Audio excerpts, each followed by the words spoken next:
Hello, everyone. Welcome to Ankara, Turkey, on a very special national celebration day. I'm Ted Barton. Mark Hanratty will be joining us from his studio in his home in Nottingham. Now, up today first will be the men's free program, and we predicted that Minku Seio from Korea would be a leader coming into this event, but he finds himself 1.5 points behind Senna Takahashi from Japan, who had a brilliant short program. The newcomer Lucius Kazanki from the United States finds himself in third for the moment in a big fight to take the bronze. A happy surprise, perhaps, is Furkan Emre Incel from Turkey, who is in fifth place on this national celebration day. 20 entries from 17 nations. The men's free program starts right now.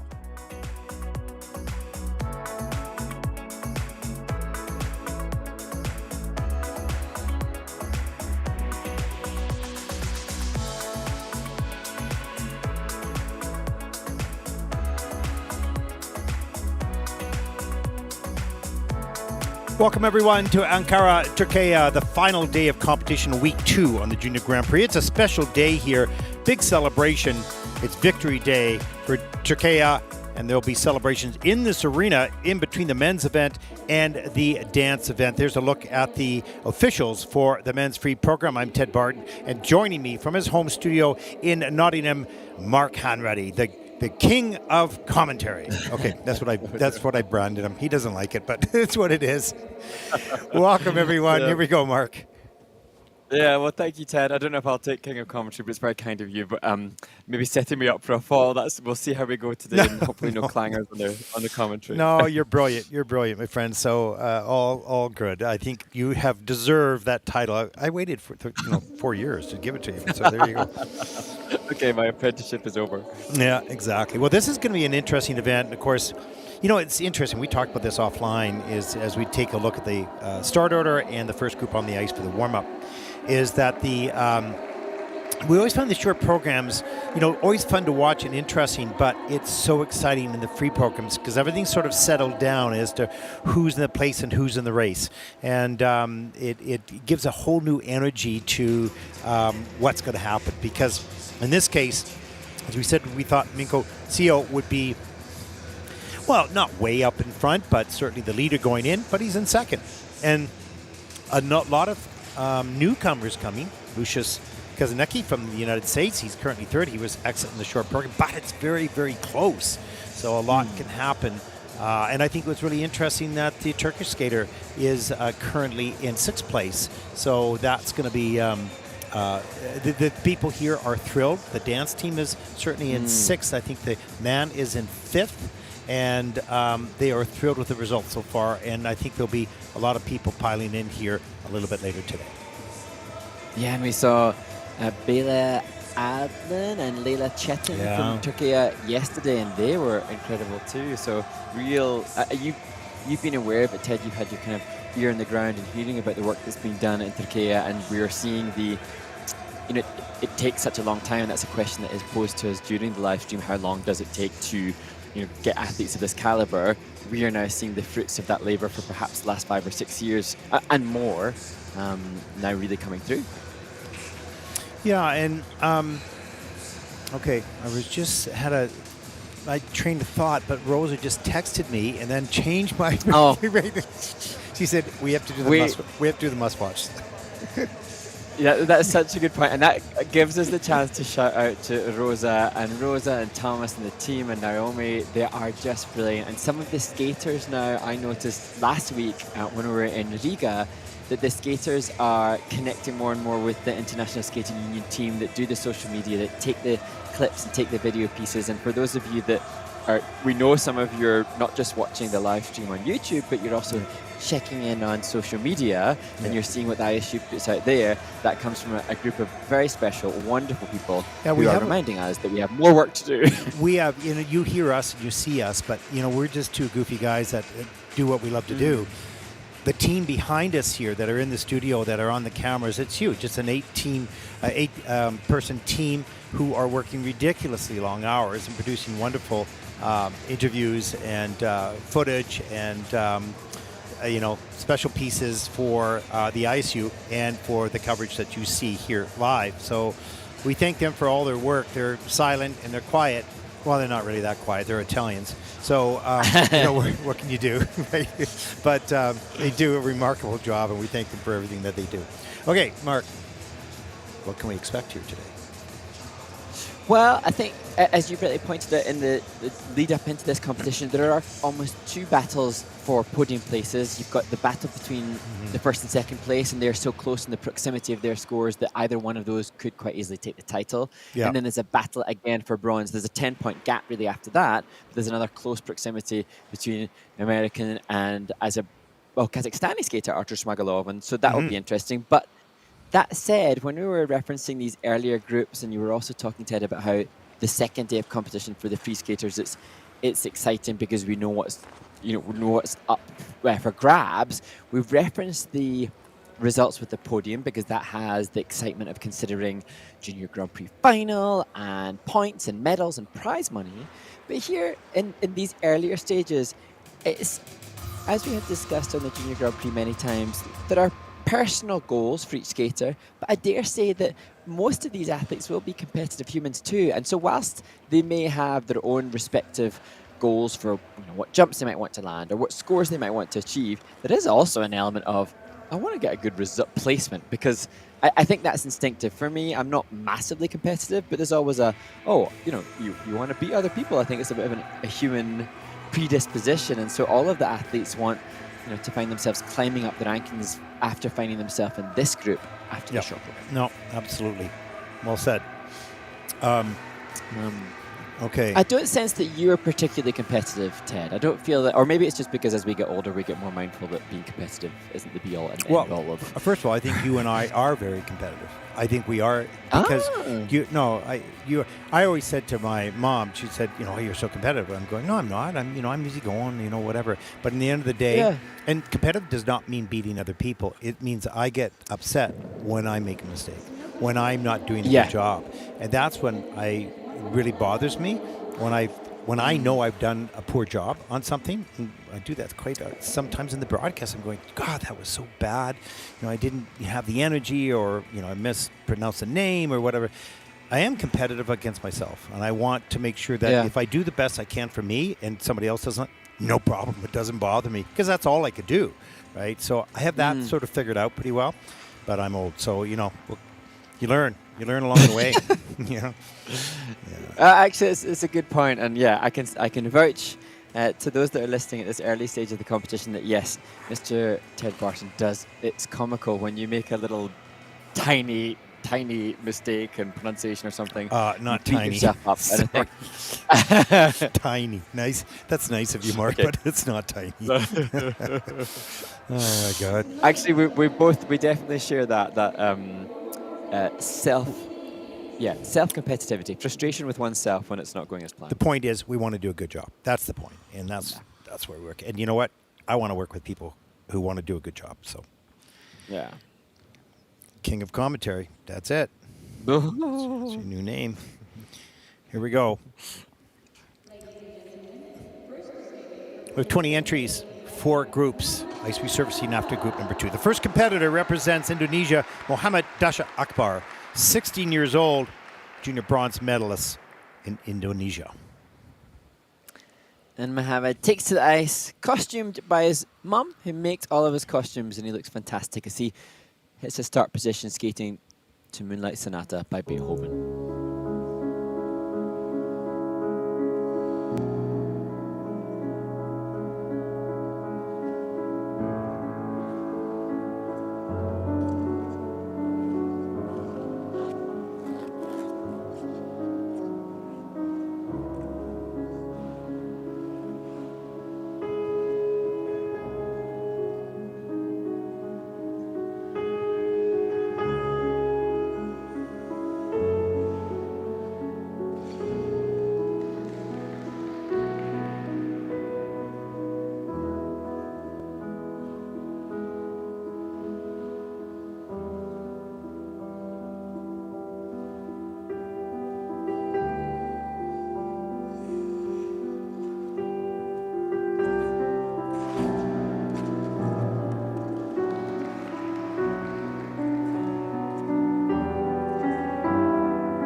Opening the final day of competition in the men's free skate, Indonesian Muhammad Dasha Akbar, a skater that started their skating career at 4 years old in a mall rink, but they share the ice with hockey skaters and public session skaters. And then in addition to that, Muhammad had to have 4 years off the ice during the COVID pandemic and with injuries. So his skating journey to this point has been a roller coaster, and now finally getting out on the Junior Grand Prix and looking resplendent in the costume, as I said, created by his mother, which he loves. Yeah, it's interesting. I spoke to one of the mothers of one of the women skaters who, I can't remember the name, but she had moved. She represents New Zealand, but trains in Taipei. But they can have up to 400 people on the ice. Yes. Minimum is like 50. So, I mean, I can't even imagine how hard it is to train for these skaters, like this young man here.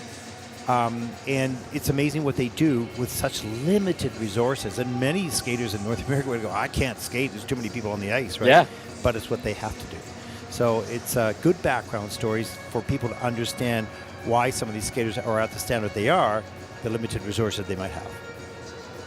Yeah, and I mean, I went skating earlier this week on a public session of trying to jump, and so much of your brain space is taken up trying to avoid or find a space to jump. And so for Muhammad, if that's what he's training with, you know, the mental focus required, or your mental focus is so distracted when you have to side step so many others. And he does a good job with his skating skills, all of that. It's just the rotation position and his jumps that need to be tidied up. And if you're having to look over your shoulder with so many people on the ice and limited ice time, it's really hard to, you know, a lot of the difference between the early groups and the later groups is opportunity and is facility related. But that's life. That's the way it is. And that, I suppose that then ties into what we were discussing yesterday a little bit about the opportunities that the skaters must gain for themselves off the ice. So for Muhammad, just continuing to do as much off ice, to just keep working on maybe even recording. You know, it seems like most of these skaters will have a smart device to record their off ice jumping, check the rotational position, make comparisons, use the e-tools online to directly compare your position to maybe somebody like, you know, an Ege Alacan, and just keep striving for greater equality with what you're doing and what the world's best. Yeah, absolutely. The tools are out there. You just have to spend the time, and life is busy. Let's take a look at the free program results. For Muhammad, 60.90.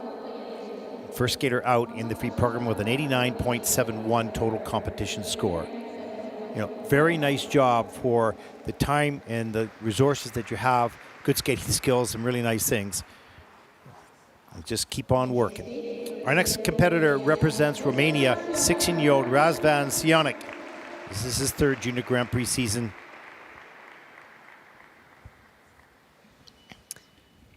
And Rasvan using the music. I hear a symphony and another day of sun. A simple song that was until you came along. Now in its place is something new. I hear it when I look at you.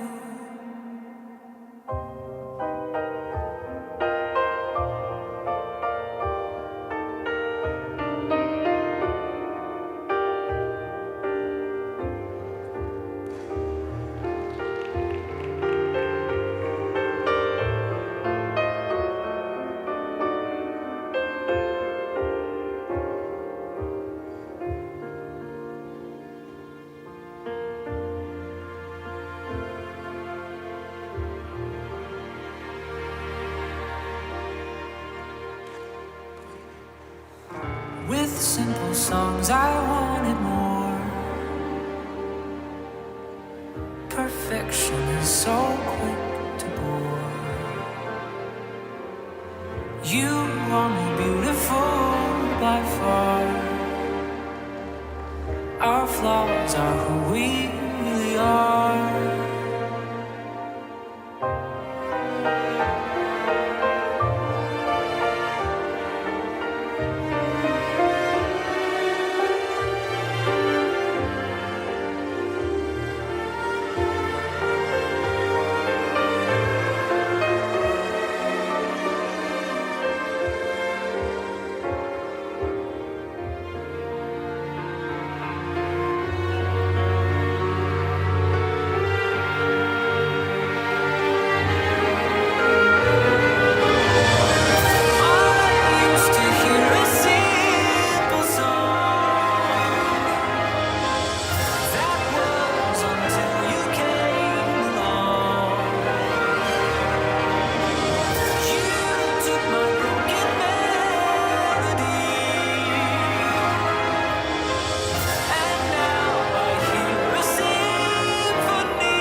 I hear them every day, the rhythms in the canyons that'll never fade away. So I bang on every door. Climbing these hills, I'm reaching for the heights and chasing all the lights that shine.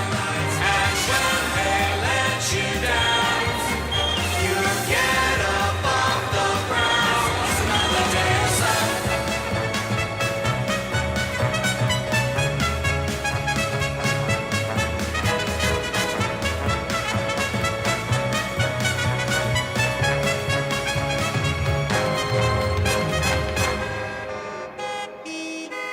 It's another day of sun.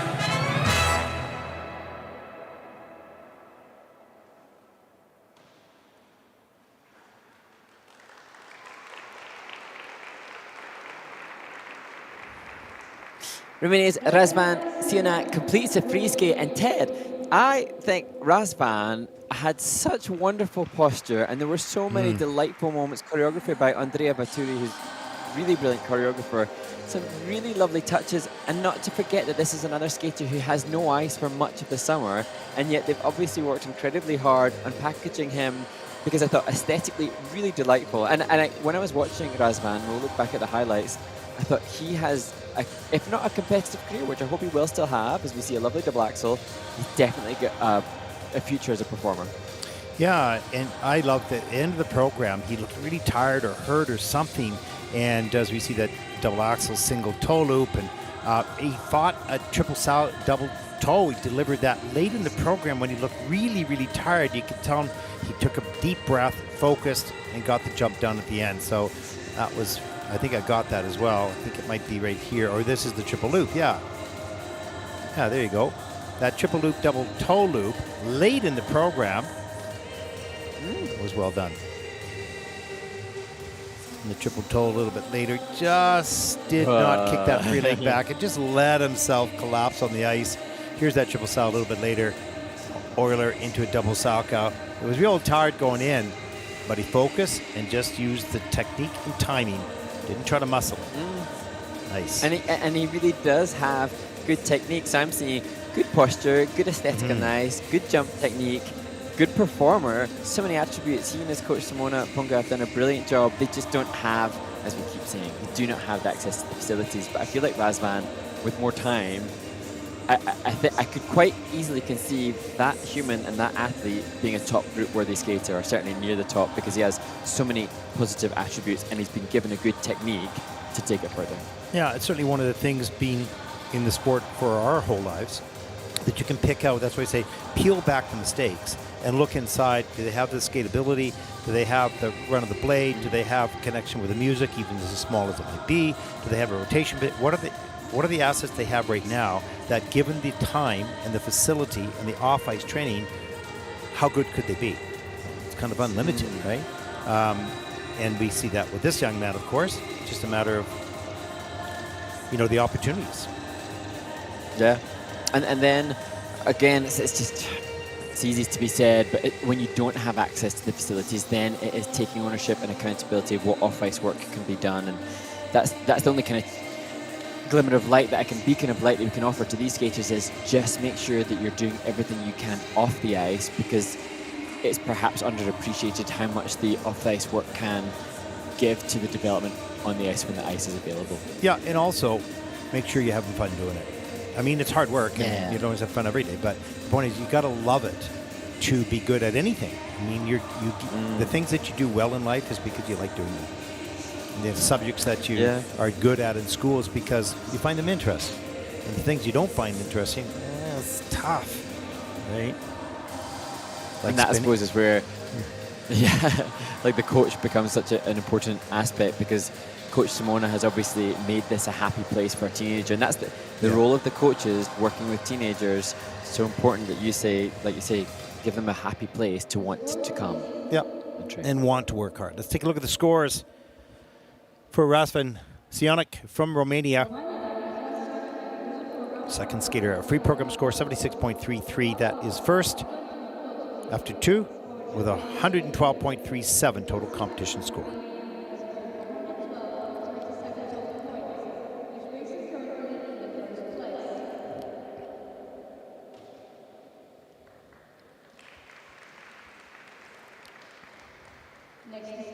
And there is our next competitor representing Andorra, Raul Garcia Shabinski, 17 years old. He's 18th after the short program. This is his third Junior Grand Prix season, placing 20th in both of his assignments last year. And Raul recently joined an Italian skating club and therefore thought it would be symbolic to skate to some Italian music. So you'll hear Time to Say Goodbye by Andrea and Matteo Bocelli.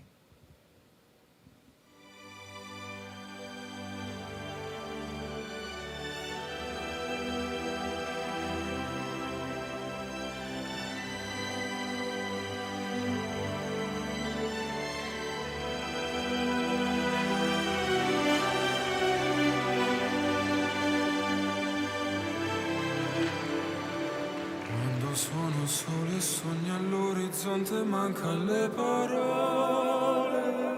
Sì, lo so che non c'è luce in una stanza quando manca il sole.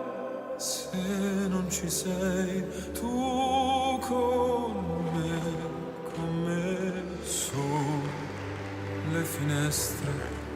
Mostra a tutti il mio cuore che hai acceso, chiudi dentro me la luce che hai incontrato per strada. Time to say goodbye. Paesi che non ho mai veduto e vissuto con te. Adesso sì li vivrò con te. Partirò su navi per mari che io lo so.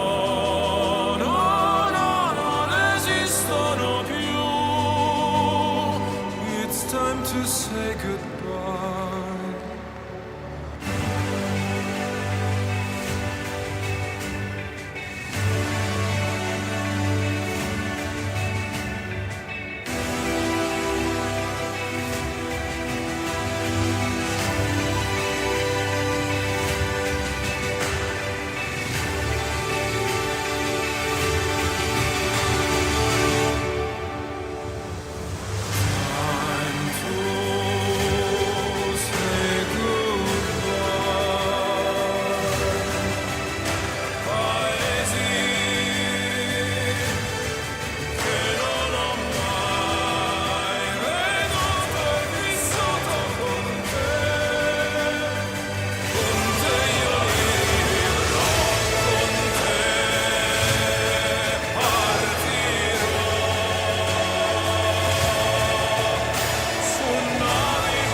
Raul Garcia Shabinski completes his free skate. And again, just like Razvan before him, so much to admire, so much beautiful movement. That Ina bar from Raul is just top class.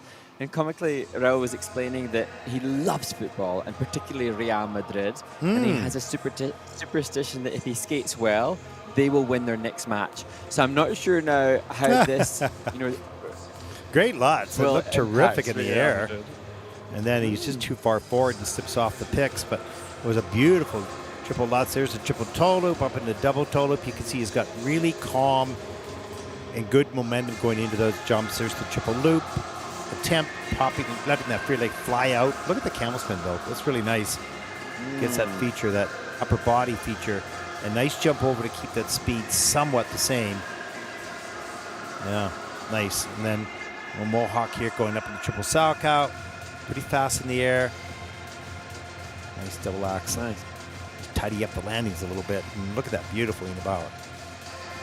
And what I think's really impressive to me with Raul's skating is, as we saw in the camel spins and in that glorious in a bower, just pause a moment, Mark, to see this lovely triple Salchow, is that he has a range of flexibility but also strength, and it's rare to see that combination delivered as we see him fight to cling on to the triple toe loop there. Often we'll see a skater that perhaps has lots of range of movement, lots of flexibility, but then they can be lacking a little bit in the strength aspect. Or equally, we have some of the male skaters that have lots of strength but tight muscle fibers, so aren't able to hit the big line and the big shape. But Raul has both of those. Now he just needs to deliver more triples. No, it's a good point, because if you're too flexible, then sometimes that flexibility overpowers the strength, because you can't stop that free leg from going back. It just continues because it's so flexible. Those people that are tight can check out a little stronger, but of course their body line perhaps in the camel spin isn't as nice. So you want that, just the right combination of flexibility with strength that gives you beautiful body line and strength to check, to start and stop rotations. And then with Raul, he's, great case study for future development of the sport. Now it's just how many triples can he get out in run-throughs in practice? Can he get a 7 triple program done and just make that habitual and keep upping that TES score in practice so that he can replicate it and get over the 100-point marker for free skating competition? Yeah. You can see the backdrop. The LED screen is all red. It's the big celebration day here. We've mentioned that in the opening, that it is a national day here, celebrating the military and celebrating the country of Turkey. And so you'll see that with the bands in this rink in between the two events. Let's take a look at the scores for Raul Garcia Shabinski, 89.13. That is first in the free program so far with a 127.77 total competition score. Early on in the competition, but he's in the lead.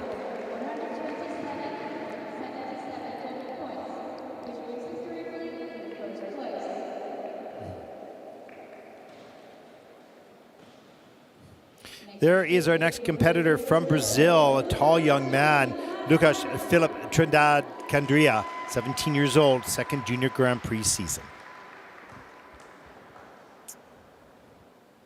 And Lukasz will skate to Enchantress by 2 steps from hell. And he will open up with a triple flip as his first planned element.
Lukash Philip Kandria, who was explaining that things were going really well in training prior to this event and anticipation and preparation as the Brazilian flag is waved proudly for him. But then last week the boots broke completely, and we've heard of so many of the skaters that have, when they've had that breakdown of the boot, it's so hard to get new skates, the weight, the long time.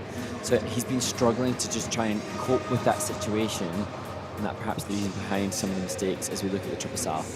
Yeah, triple sal, he's got really good technique on the takeoff, and nice spin technique and positions as well. It's just, as we know very well, it's the speed is a bit of an issue because he skates in a very small rink, and so it's hard to train in a big rink with power. Now, it'd be interesting study to see if he added a lot of speed to these elements, could he adjust his timing to work with that? But certainly the technique, it's good. It's not a problem. Okay, he made a mistake there, but the basic mechanics of the takeoff, beautiful camel spin, change of edge right there.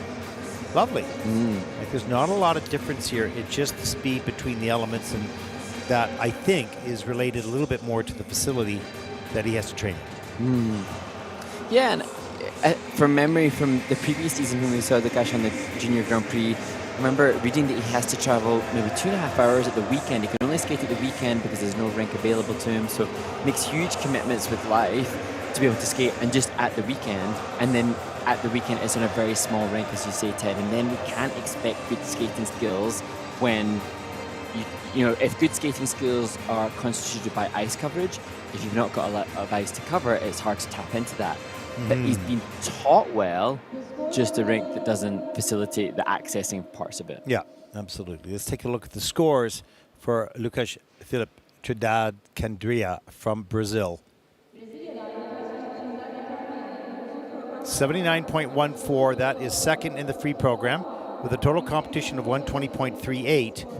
And he looks surprised at something. I don't know whether that's a higher score than he thought it would be, or no thumbs up. He probably might be, as he takes over second place at this stage of the competition.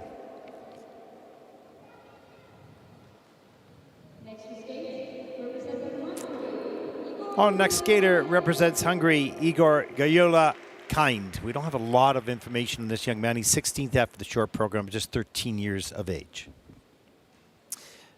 And Igor had some issues with the triple loop in the short program, but intends to use that again today as he assumes a bold start position in front of the judges.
Igor Kind, representing Hungary, completes his free skate.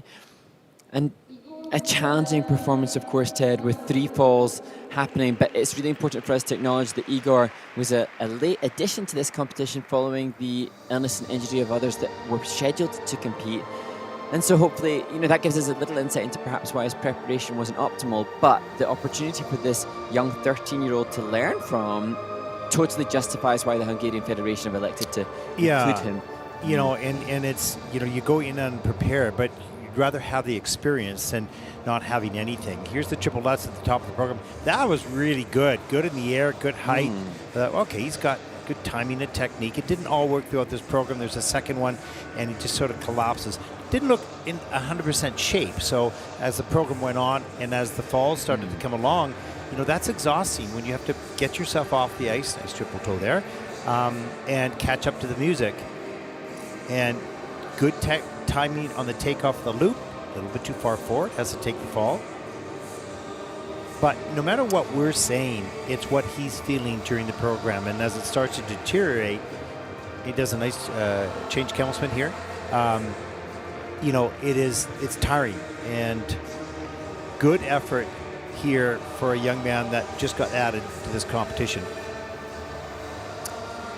And hopefully for Igor, he's got a great coaching staff. I think Patricia Pavuk and Yvette Toth, I know that they've been involved with Hungarian skating. And I think Yvette was a 5-time Hungarian champion, I believe.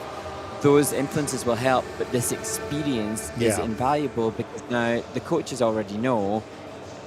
Even for this case, you've got to question for Igor. He's been here now for a few days. There will have been official practices. He will have been exposed to so many sensory overloads of seeing the likes of Minku Seio, a former junior world champion, seeing quadruple jumps done with speed, flare and glide, seeing even other skaters in this group that are more extroverted in their performance. There's a lot to take on board. And now the question is, what does he want to do with that information as he goes home? That's what this experience will help him decide. 55.59 for Igor. That's 5th in the free program with a total competition score of 98.65. And that will put Igor into 4th place at the moment. There are your top 5, or your first 5 skaters in this event.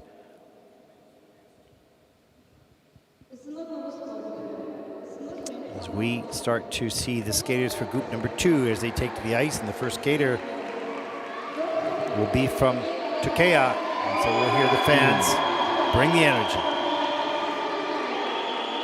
Okay, Mark, what have we got to fill this 6 minutes as we see the start order for the group number 2? We have some questions. Well, we've had some great questions coming in, and actually one of the a couple of talking points that we can discuss. One of them was a question coming in from Sophia, who is watching from Washington in USA. She's up early. She was referencing some of our discussion through the live stream in Ankara, and I was talking in a different segment, in a different discipline. We were watching the ice dance competition about comparative scores from week to week. And so obviously ice dance is a different beast to the men's singles, but the technical panel were perhaps stricter in that event than they were when we saw the first Junior Grand Prix assignment take place in Riga, Latvia last week. And so sometimes we'll see that the requirements that the technical panel need to give levels are just a little bit stricter. And we've talked about AI and how that could perhaps level that playing field, but what's important to acknowledge is that whilst technical panels are human and they do an incredible job, there may be slight variations from event to event in the expectations that the panel have. However, they are consistent through the event. Yeah, they are. And one of the things I would like to bring up is I had a conversation with with one of the tech panels here, and they said it is amazing how 3 or 4 inches in a different position from week to week can change the viewpoint. So sometimes their stand is higher, sometimes it's closer to the center, sometimes it's further to the right. And so from week to week, where they sit impacts what they see. And that, I thought, wow, that was such an important piece of information that this person gave me, and I thought, oh man, I really didn't think of that. And I've been on those panels for a number of times. But, you know, when they go to do a review, they're looking through one camera that doesn't move. It stays the same all the time. But when they call the elements in the program live, they're looking through their own eyeballs on the ice. And so if that position changes, their point of view also changes as well. So I thought that was an interesting point. Small little collision there. No problem. And good. And then I suppose just, you know, in final answer to that question that we've had sent into us from Sophia, whether we notice it in other disciplines, one thing that I am really mindful of is that in the singles and in the pairs, is that sometimes the exact definition of rotation for the panels can vary slightly. So some panels can find that they'll be giving a Q mark, which is when the jump landing is a quarter rotation short. That just has an impact on the grade of execution. Sometimes there are slight deviations in panels, but it does stay consistent through events. Yes. And one thing that then I would say to the skaters is that, you know, I've seen, you know, online, I follow the reaction of some skaters or fans who have been deeply aggrieved by perhaps some skaters seemingly, you know, judge more strictly on their rotation of their jumps by panels. What I would say though is the skater has to take autonomy and control and give indisputable clarity. Yeah. So whilst, yeah, you might find, oh, I think that's a bit harsh. I mean, there've been times, you and I, even Ted, we've called out when we've been watching and thinking, I wouldn't have given that. Or perhaps on the flip side of that, there'd be times when we would give more under rotation calls than the panel actually do. What the skaters, all they can control though, is what they deliver. And so then you're wanting to give the crystal clean jumping passes like, I'm trying to think of the best of examples, but there are, you know, some athletes that just give indisputable bang. But also our camera angle is different than theirs. So whatever we say is, hey, listen, we're not the officials. We know the sport, and we see what we see, and we think what we think when we watch it. But our angle is different. So the reality of technical panel work when it comes to the landing of the jumps depends on that one camera angle and what they see in live. And is it perfectly 100% objective? No, it has it has an amount of subjectivity, and that changes from week to week because of the location of the panel, et cetera, et cetera. So that's not making excuses. That is simply reality of what the system is. And that is why, in the area of jumps, that AI would help perhaps be more consistent. But that's yet to be discovered, and it's being worked on as part of the 2030 vision. Okay, what else we got?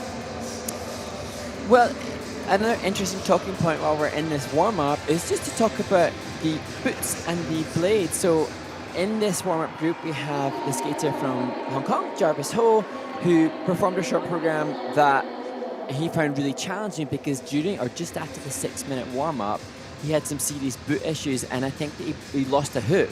So one of the, as we see, skaters that have already competed now up, we see Mohammed Dasha Akbar in the stands there. So yes, Jarvis came off the ice and lost a hook on the boot, and so that's really difficult to get the right tension on his skates for jumping. And that, for the non-skaters that don't know what it's like to triple jump, it's really important that the skaters feel comfortable in these skates, and they want a certain amount of strength in their boot to support them on both takeoff and landing. And when you lose a hook, that's especially when you've got the nerves and adrenaline and you're panicking anyway, and then all of a sudden the equipment that you rely so heavily upon is, you know, not working for you as you want. That is horrific. I love your accent on that hook. You know, it's hilarious. But ours is too. I mean, mine is stupid, my accent, right? But yeah, no, it's absolutely true, because that boot is so critical to the strength when you're absorbing coming out of the air onto the ice. So good point there, Mark, as we get started on group number 2. And you're going to hear some support for this young man here. He was born in Istanbul, 18-year-old Ege Alacan, 3rd Junior Grand Prix season. He's coached by Artur Smeaggulof, 83.73. He'll need that to take the lead.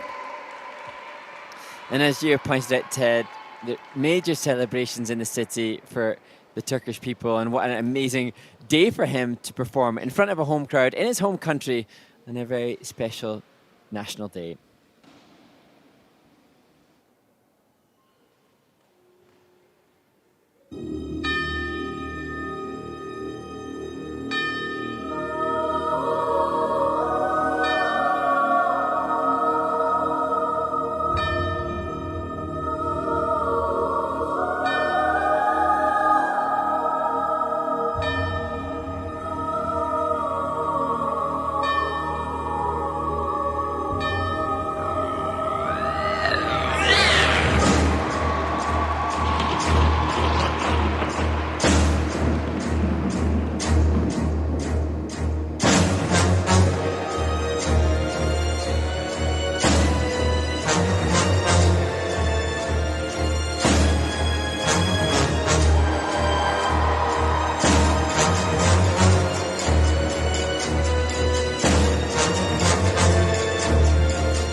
Ege Alacan from Turkey completes his Devil and Angel free skate, and obviously a skater capable of so much. You can see with the opening triple flip double toe and the triple lutz, he's comfortable with these triple jumps. But just it begs the question, Ted, whether or not possibly he hasn't had enough run-throughs in practice. But to me also, adrenaline and the desperation to give a good performance in front of your home crowd, sometimes it just prevents the skater from, when adrenaline creeps in and nervous energy, you get really high and unable to access and inhale the oxygen that you need, and it looked like he just didn't have the oxygen going to his legs laterally. He starts out with a nice triple flip double toe loop, and he's got good timing on the takeoff. Maybe the efficiency of the rotation position, triple lutz there, could be improved. Tighter legs, faster rotation in the air, more efficient, less energy used. There's a triple loop. That was a beauty as far as the position in the air. Had to do a 3-turn on the landing. Triple flip a little bit later, and you could see an under rotation, and that looked like it hurt the ankle, but he got right back up, no problem. The triple lutz, he hangs on.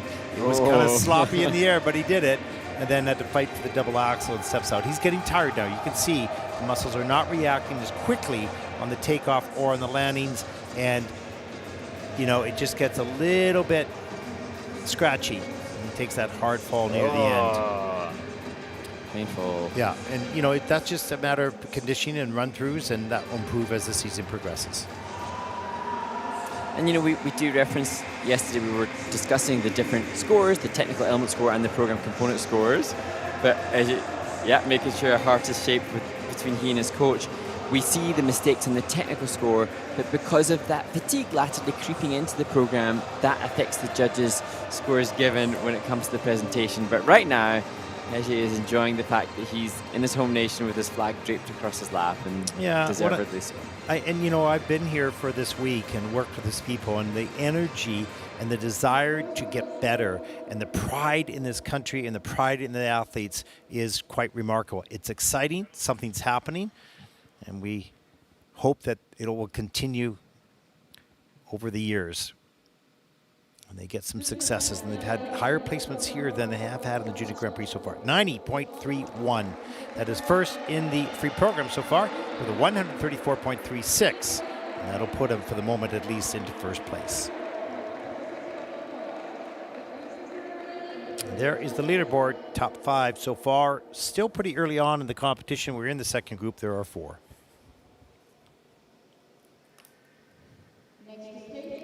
Our next competitor represents Germany, 18-year-old Robert Wild, Germany's junior silver medalist. Seems to have a lot of international experience over the past several seasons. And Robert choosing a very different contrast in style for his free skate. It was Roxanne for the short program now. Music from Chasing Cars.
Do it all,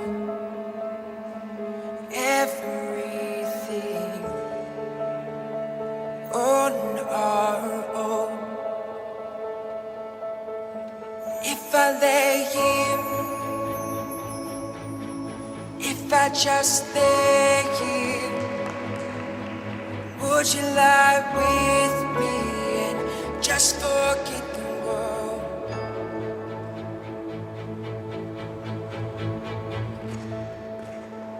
I don't quite know how to say how I feel.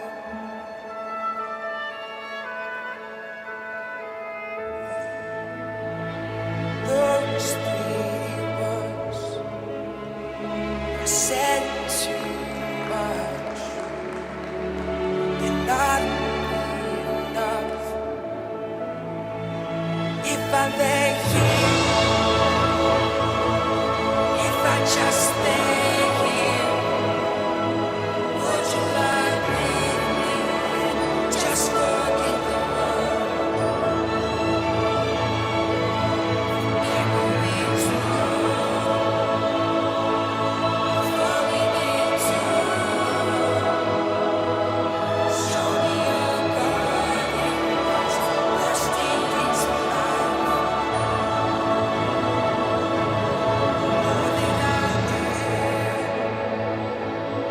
All that I am, all that I ever was, is saving your perfect eyes. They're all I can see. I don't know where, confused about how as well. Just know that these things will never change for us at all.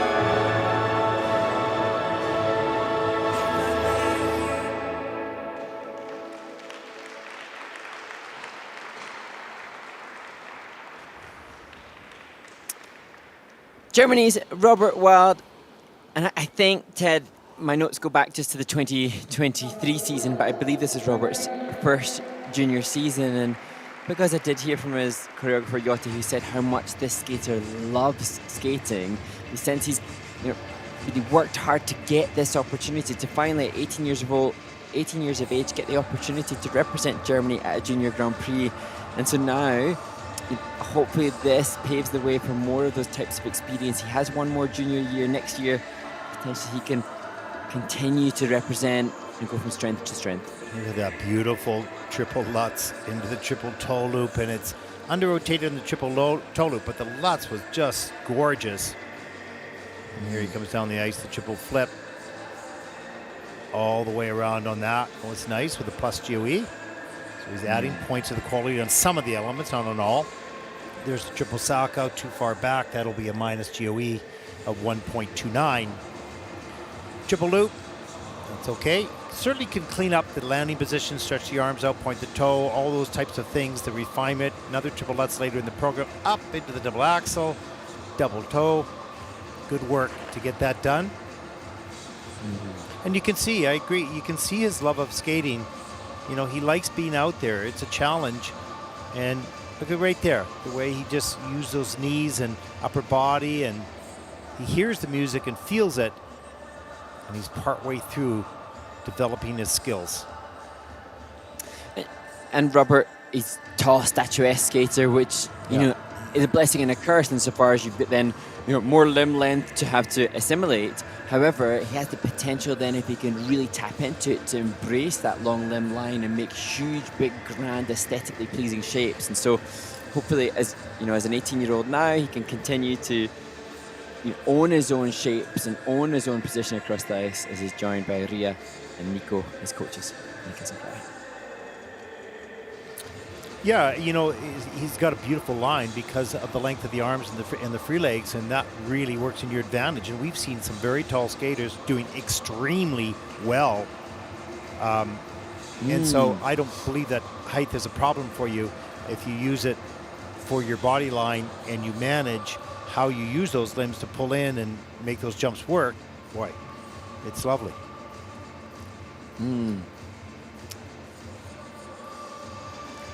And I also referencing the aesthetic a lot, but with Robert, I do see, in the technique, you can see similarities to what we saw from Genrik Gartung last week, and it looks like the triple loops and the triple flip will be quadable. Is that a word? quadruple? Well, it is You know what for I mean? Mark. It is. So we're good with Yeah. that. It's in your vocabulary. Quadruple. I like it. It's nice. Got a ring to it. Should we coin Quadruple. the phrase quadruple triples? I think go. Robert I- Wild has I- quadruple triples. I said you are the king of commentary. I'm going with quadruple. It's good. Okay, good. Our own language. I That's know. the next stage of our commentary duo. I know. Well, that was a pretty good skate. He certainly demonstrated good technique, good timing and strength, and a nice line. Well, a pretty good line, a developing line. We'll put it that way. We know how good that line could be, but he's got lots of work on the small details. Turned out toes, long neck, stronger back, those types of things. And as is always the case with the skaters at an event, they're now getting that further feedback. And these are championship level judges. It's a high caliber judging panel, and they're saying that the skating skills for Robert are mid fives range out of 10. So that's a benchmark that he's now attached to. Yep. That the work needs to be done at home to push that into the sixes. It's a good point, and that person asked about more program components information, and we can give those scores. I think we should probably mention those. And as we said, Robert in the low to mid fives. So that's the type of score that you're going to get with the type of skater that we have at this stage of his career. So we'll try to mention that a little bit more. So the visual of what you see as a skater and the numbers of what are given to him, you start to correlate that and organize it. Yeah, just for context, for those that are newer to the sport, at this event, the skaters in the top group, they were in the mid sevens range, or mid to high sevens. So, fives, mid fives for Robert, mid sevens for the leaders of Junior Grand Prix, and then of course, if we look at the likes of Yuma Kakiyama, who's one of the best for skating skills, that's when you go into the nines. Yeah, range. and those scores have specific criteria. There's a reason why they're in the fives. The positives that there's some good news, so they're in the fives, and they're in the fives because they're not in the sevens because there's some still aspects that need to and criteria that needs to be mastered, and that will take some time. But there is a very specific criteria around all of that. Let's take a look at the scores for Robert in the free program, 94.11. That is first in the free program with a total competition score of 142.34. That'll put Robert, for the moment, at least in the first place. And there is a look at your leaderboard, top 5 so far in the event. Well, there is our first skater for the United States of America in this event, Henry Gao, 15 years old, started skating at the age of 4. And he told us there are a lot of heavy emotions that come with this competition, but it's so exciting at the same time. And Henry had a couple of falls in this short program, but in reference to the skating skills we've just discussed with Robert, Henry showcasing really beautiful movement as a skater.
Well, Sergei Prokofiev's Romeo and Juliet, the Montagues and the Capulets, the piece of music used by the skater Henry Gao from the United States of America. It's a bold, brave choice. And I actually think that Henry Gao really committed to the storytelling. Choreography is either by Adam Blake or Olga Ganasheva, one of his coaches, but great piece. And he has a natural propensity towards performance, I believe. Yeah, of totally. course, though, he would have been hoping to have more jumping success. I love his emotional commitment to the program. There's no question. He got real sloppy in the middle of the program, fought through that triple toe loop at the top, carried speed from end to end throughout the program. There's a triple flip, managed to hang on. Good, strong back there, but you'll see him start to pop their single into the Lutz into a single, then overstep that, over-rotate the double axel, and then take a fall on the second double axel, and it could have gone downhill, but he got back on track, gets the triple sow, double toe loop done, so he refocused, regrouped, kept the momentum going, another triple sow cow. So good for him to come back from what appeared to be a big downturn in that program, and he fought back. But I love the energy and the speed throughout the program. It's good work. Yeah, and Henry was just a novice competitor last year, so it's a big step up to go from novice domestic events to international junior events. But you can see why US figure skating, they will too represent the potential of the skater. And I think Henry absolutely has it, and he comes from a great ring. Olga Ganasheva, Alexei Letov, Boyko Alexeyev, these coaches who are working with Sophie Jolene von Pelton. There are lots of great skaters coming out of that stable, and also different characters coming out of the stable as well, which I always appreciate when their coaches producing good skaters but with a different stylization, like giving them that individuality. Yeah, it was interesting. Out of 11 elements, 9 were under review. The first 8 elements were under review by the technical panel, so they had a lot of work to do. So there was a quarter on the triple toe loop in the first element. There was a quarter on the triple flip. There was a quarter on the double axel in the sequence. And there was a fall in the double axel and a fall in the triple loop. So, and then an under rotation on the triple salchow and under rotation on the triple salchow. So the technical panel had a lot of work to do, and they've just finished it and made the adjustments required. So, yeah. And those cue marks, those quarter rotations, that impacts the grade of execution. And that's what we discussed in the warm-up, that sometimes it's debatable whether or not that's justified or not, but what Henry and the team will just do is make sure that next time, no debate whatsoever. Yeah, They'll be fully rotated, wham, bam, gorgeous jump landings. Exactly. Front row seat to find out what he's been given. Yeah, he wants to see that because it's hard to hear in that building, but here's his free program score, 96.21. And that's first in the free program with 144.87. Now he'll take a look at the report card and see how many points he left on the table with those quarter marks on the landing and the falls on the under rotation, because that would be, I don't know, maybe almost a good 10 points when you add all that in there. So that would have been a much bigger score. But passionate, powerful, fast skater. As we take a look at our next competitor representing Hong Kong, 17-year-old Jarvis Ho, 10th last year in Riga Junior Grand Prix. And as we mentioned yesterday in the short program warm-up, he lost a hook on the boot of his skate, so struggled to readjust to that feeling in his skates. Hopefully now it resolved for this free program.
Well, Jarvis Ho representing Hong Kong just wears his heart on his sleeve, and as I mentioned in this short program, a skater that has a very busy season. There will be 2 Junior Grand Prix events, this obviously the first of those, and the road to Milano, Beijing Olympic qualifier he will be taking part in as well. And I love to see when the skater, as I say, wears their heart on the sleeve. Everybody's passionate about the sport, but how much they allow us to see of that is very variable. The spread eagle and the Ina Bauer in this performance showcased, the joy and passion that he has for what he's doing. It's one of the things I love about our job is when we see an athlete, no matter what level they're at, in almost tears at the end of the program because of how well they skated.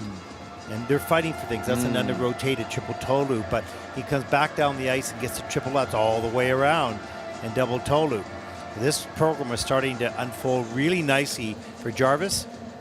There's the double axel. Great lift on that. That was a beauty right off that spread eagle. There's preparation. Long preparation for the triple loop.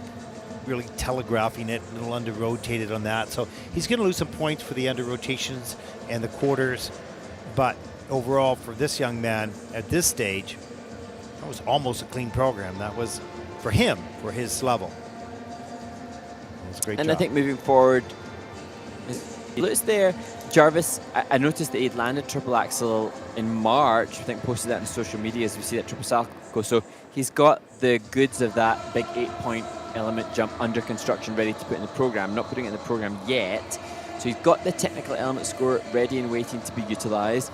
He has, as I said, a great sense of presentation. If he could almost apply that open, confident look in some of the choreography into just his basic skating, he expresses well when he's being conscientiously expressing, but if he could have that open chest when he's just doing his crossovers and his basics, and I think it'll elevate the skating skill score as well. And from a technical perspective, just tidying up the rotation position, we often say that, but some skaters don't. They have that great position, and he's strong, so he gets up high enough and gets around for the most of the jumps.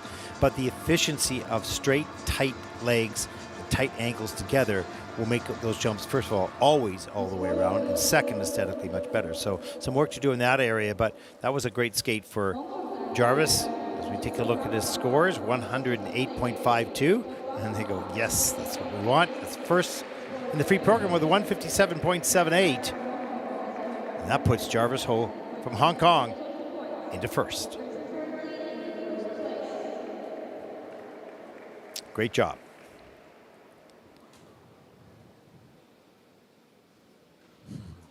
Our final skater in group number 2, representing Latvia, 18-year-old Krill Cork. Competed last week at home in Riga. He was 19th in that event. And Krill, another skater who is juggling a heavy workload. He's studying mechanical engineering. But now here, skating internationally, representing Latvia to the music Blood Upon the Snow.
Krill Cork from Latvia completes a free skate after back-to-back Junior Grand Prix events, and just making the direct comparison with what he offered last week, this gives us the opportunity to see how skaters progress competitively throughout the season. And I think the big bullet point here for me is that he managed to do that triple lutz, the final jumping pass, which he had all sorts of issues with last week. So showcasing that even though he wouldn't have had a lot of training between last week's event and this week's event, he certainly showed some fight and learning lessons made from Riga. Yeah, it certainly looked to me as if he had parked any emotions that he might have carried in Riga or, wanting to perform at home into just facts.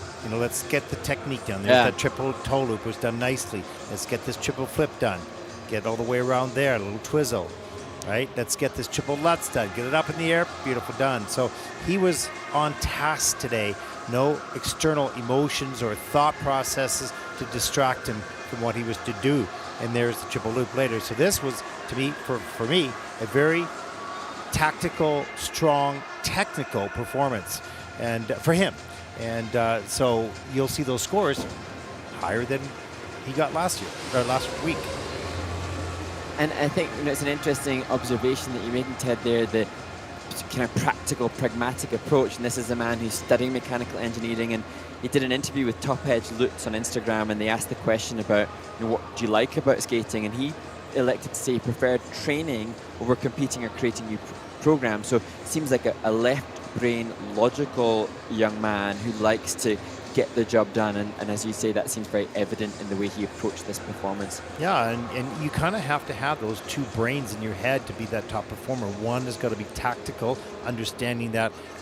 Brian Orser talked about this a lot, narrowing my focus to the job at hand in the jump and calculating what I need to do. Then once I land that jump, opening my focus wider into performance, then closing it back down to the jump, then opening it back up. So you have to have that sliding scale in your brain that allows you to focus tactically and practically, not emotionally, and then switch it quickly on the parts of the program that you need to do that. So, yeah. And I suppose for Krill now, we're assessing what we assume is his, mental brain space for this. We could be wrong, but yeah, totally. His now. I think we're he'll right. Need to tap into. Yeah. He'll need to tap into what he's perhaps, he's acknowledged on that interview, he prefers the training, maybe the repetition, maybe the graph, over the creation of new programs. So he's maybe not as predisposed to the artistry of the sport or the creative choreography. So that's something that he might have to work harder to lean into to show progression. Yeah, well, season's best of 102.49, and he is thrilled with that. And that's second in the free program with a 152.38, and that puts him second overall. Great job technically in this program, smart skating, and there's the result.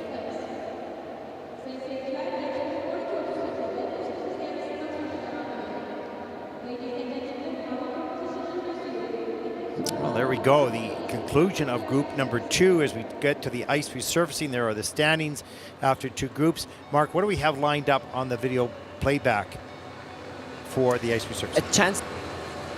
You might be able to help me here with the pronunciations, Ted, because it's the Turkish Figure Skating Federation International Relations Coordinator interview that you conducted, and I think it's Ege Alacan. Yes, that's right, and she represents really the organization in a number of different areas, but the point is the energy that's happening in this country for this sport and ice sports, and it's so exciting to see, and we're seeing better results from the Turkish skaters and youth. Great youth skaters. We saw that in the women's event. So let's step aside, let it roll. We'll be back after this.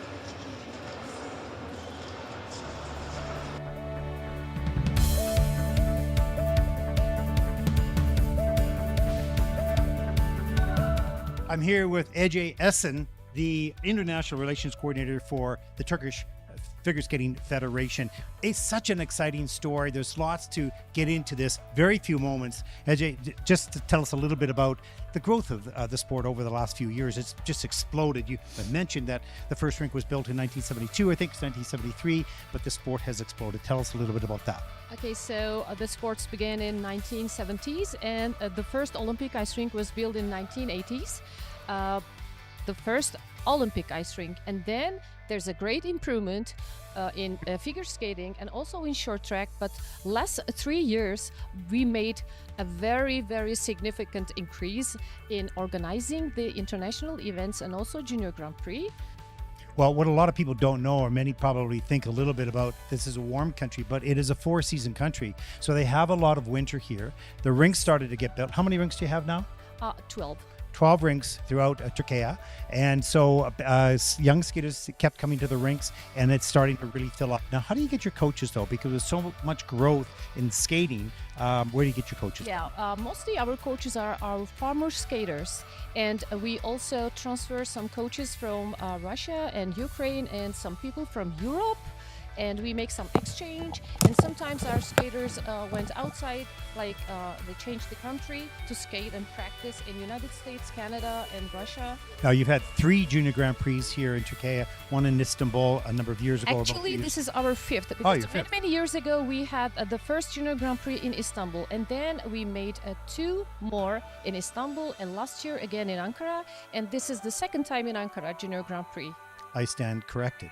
Okay, so it's starting to grow. 3 women and 3 men and a dance team here. Yes, what are the expectations here? And I know you have some very young skaters coming, Yeah. 13 and 14 years of age. Yeah. So you're building a international program. Yes. Actually, we have 7, as you told, and the 2 of them, they are little and small skaters. They just became juniors, so they were very talented girls. You're gonna see and watch them. So I think we are building their future in this competition. And the others, they were all experienced in junior categories, but these 2, they are.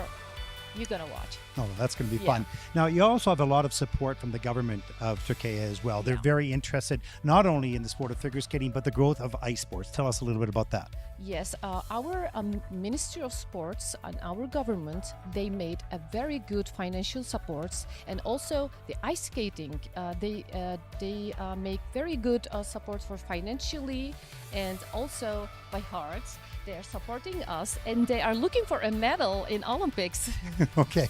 Well, you've got, that's a big journey. There's no question of Yes. that, but you need some more rinks with all those skaters that Yeah. are growing. Now, you had a special project up in the northeast part of Turkey, I believe. Oh, Tell us yeah. a little bit about that, because we've Yeah. got some footage. We'll show that. Yes, as you told, we have 4 seasons, and our 4 seasons are strong seasons. So we have a very strong winter in the east part, and especially in northeast, we have a frozen lake. It's called Kars. So this year, something popped up in our brain like, oh my God, we have a frozen lake there. So let's make a show. So we had a financial support and found a sponsor for ourselves, and they support all the transfer and the hotel costs, and they bring the synchro teams and some of our figure skaters there to skate on the lake. And it was awesome As you see with some the horses. as you see some of the pictures in the background with the horses and the Yes. skaters in the pond, absolutely beautiful. And that helped support the growth of skating in that area. Yes, because in those area, yes, people used to see the ice and the snow, and sometimes they ski, but they never experienced ice skating on the lake. So it was very impressive for the culture also.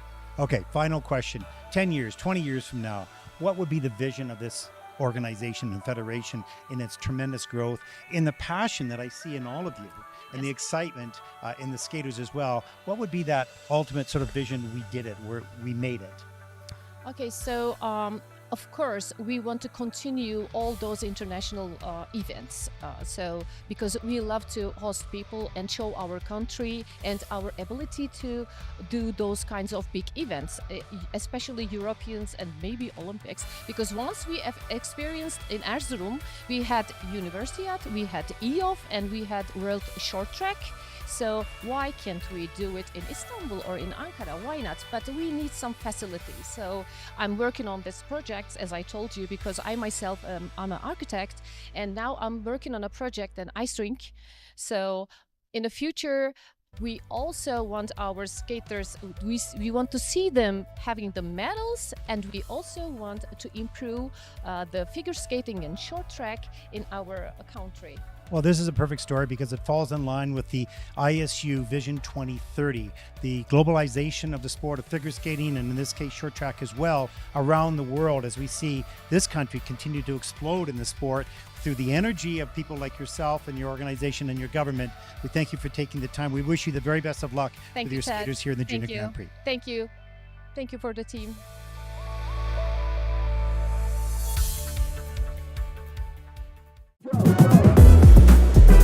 Here in Riga with the men's champion, Rio Nakata, the junior world champion from last season. What a great competition you've had this week, of course. What is different about you this year from last year? Last year I got the junior world title, so I have a lot of confidence in my competition, so I want to keep the confidence to the end. You've had a lot of energy. You have a lot of energy, and in times in the past when you get excited about something, you'd make a mistake, and then you might make a second one. But you're learning to control that. I mean, is that something that you're concentrating on now? Yes. So if I miss my jump, I guess I'll panic. So I try not to do that now. Yeah. What's your goal for this season? I wanna get my high score in every competitions, and I want to make all my fans and family happy in my competitions. Well, I think they're pretty happy from last season. They're pretty happy now as well. Well, congratulations on this win. It's been really exciting to follow your career on the Junior Grand Prix because you've got a bright future going into seniors, and it must be exciting. Have fun along the way. So important. Thank you. Rio Nakata, the champion here in Riga.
Welcome back, everyone, to Ankara, Turkey, day number 3, final day of competition. The men's free program, group number 3 of 4.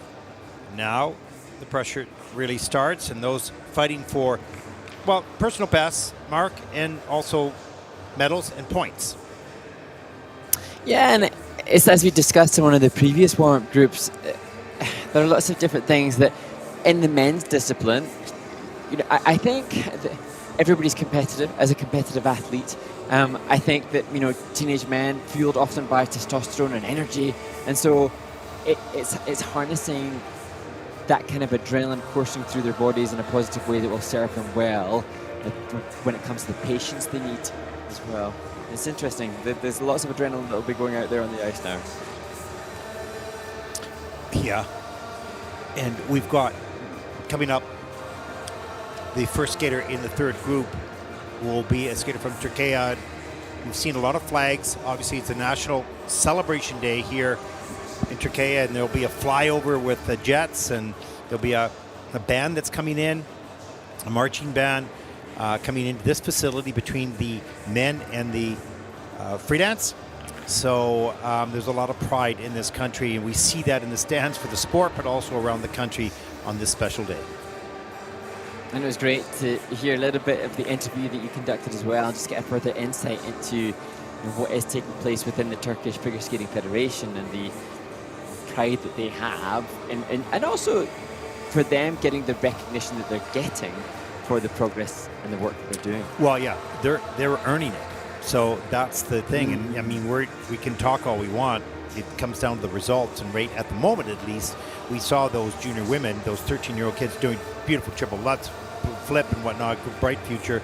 The man currently is in 5th place, and the dance team is in 6th place.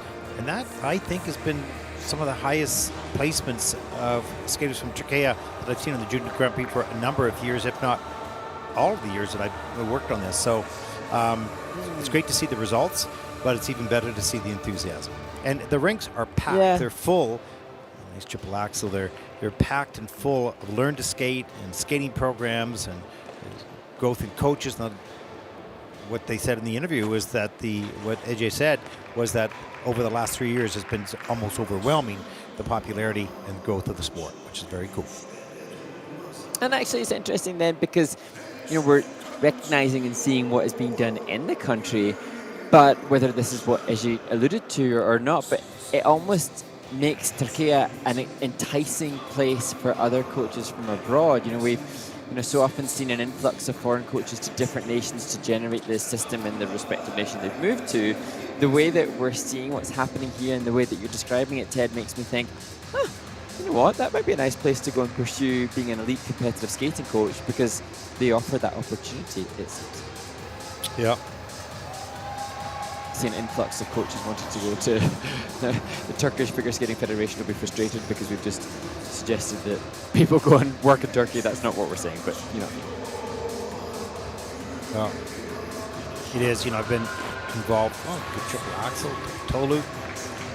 I've been fortunate to live my life in Canada and see that organization have its great days and challenging days as well, the up and down. And when you have those great days, it's such a group of people that are focused and energized and united in a mission and a vision that takes time. And that's what I see here in Turkey right now, and that's really refreshing. I mean, you don't know what's going to happen, but at this moment, this organization's in a good place with much more to come, I believe. Yeah, you make a really good point about the ups and downs of any figure skating federation or any organization, any business. There are ups and downs and rise and falls.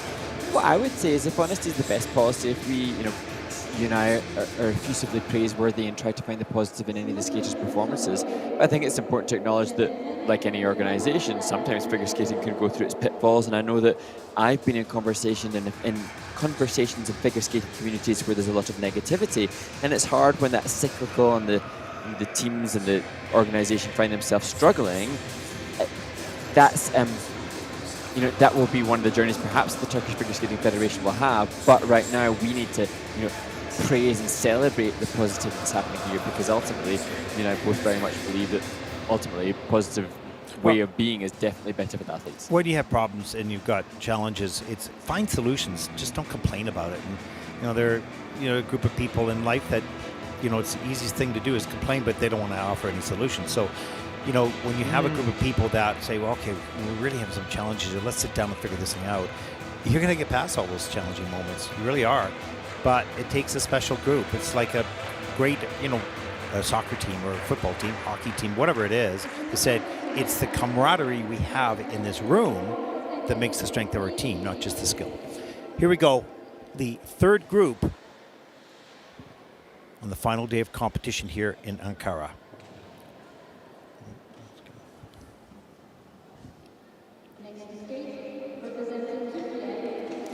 Representing Turkey, Mehmet Cenkay Karlikli, 18 years old, second Junior Grand Prix season. You can hear the fans in the stands with the energy.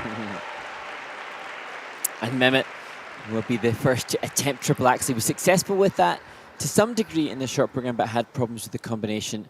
He has those first two elements planned in the same order again today in the free skate.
Mehmet Karlikli just hands on his knees there at the conclusion of a free skate. That wasn't ultimately what he was hoping for.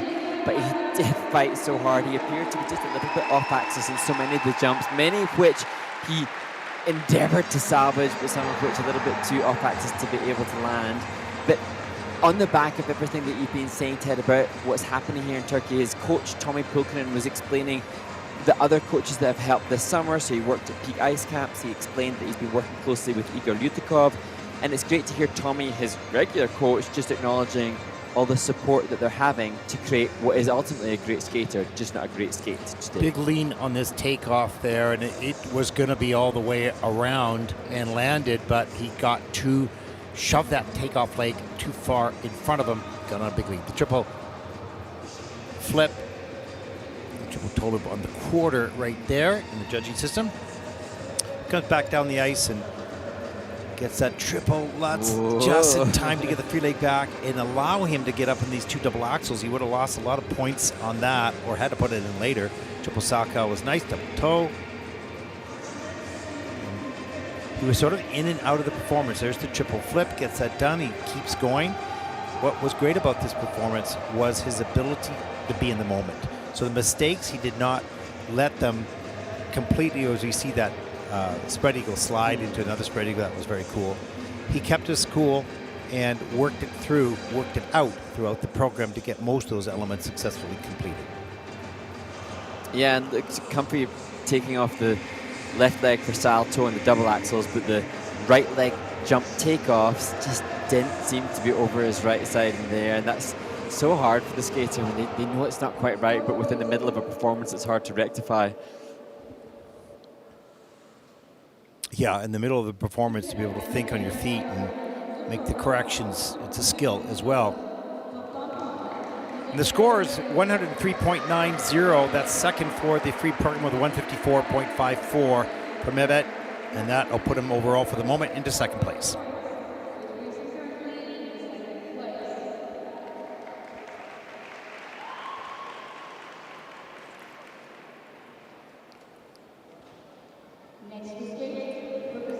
Well, there is our next competitor representing Switzerland, 15-year-old Gian Schmidt, 9th after the short program. It's his second Junior Grand Prix season.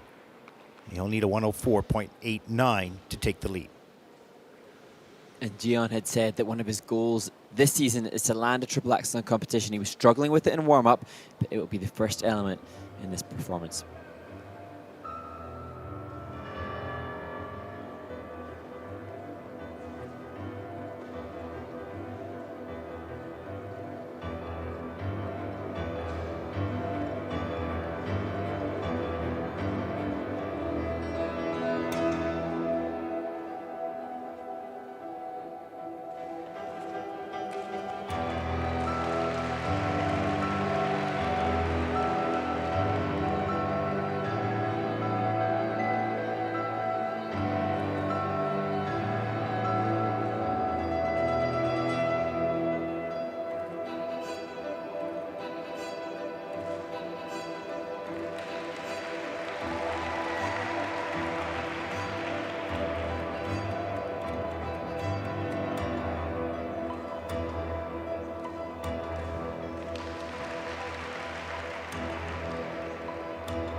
Switzerland's Gian Schmidt, competing in his second Junior Grand Prix season. He was 20th last year in Riga, and he said coming into this event that alongside wanting to land the triple axel, a goal is a top 10 placement, which would obviously be a significant improvement on what he achieved a year ago as Leandra Simpukakis, fellow Swiss skater who also trains with them under the students of Linda van Troyen, cheers him on. And I think he comes into this in 9th place, and I think he's done more than enough to secure that goal of being a top 10 Junior Grand Prix competitor. Well, what a wonderful jump technique. Not on this one necessarily, that takeoff edge slips out to the side and he takes a hard fall. But the rest of the program, watch how tidy the technique is. Straight up off the pick, tidy and tight in the air. There it is, and gets those arms out. Good extensions on the landings. So he's getting positive GOEs. He's adding to the base value of those jumps by the quality in which he produces them. Look at the height coming up there and the quickness into rotation. Wow, great technique, very, very efficient. Watch the triple loop, tight and fast. Hands above the head on that loop, up into the double axel, double toe. Yeah, really, really nice. Oh, He has great. good speed going into and out of the jumps as well, Mark. Yeah, and amazing. The triple circle landing wasn't optimal, but his fast twitch fibers are so well activated that he can make it a triple combination, even without lots of speed. And you know, you do look at the coaching staff, and you see, you know, Leandra we saw in the audience cheering. You know, she's finished her event in the women's event. She didn't have the greatest of skates, but we see commonality. Gian, Leandra, Elizabeth de Baron last week, all of them obviously got similarities in the quality that they offer in the jumps. And you know, it begs the question, I wonder how much off-ice is done, I wonder what the process is, but I suspect there's a lot of group coaching and a lot of good work being done. Yeah, really a nice skater, a nice technician, 121.40. That is first in the free program for Gian Schmidt with a 174.30 as he takes the lead at this stage of the competition with 8 skaters to come.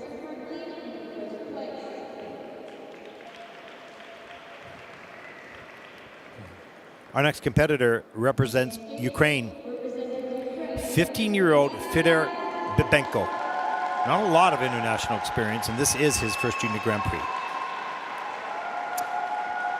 And I love the way that Fedor skated to the ice in the short program, and he's performing already as he assumes his start position for the free skate to the track golden hour.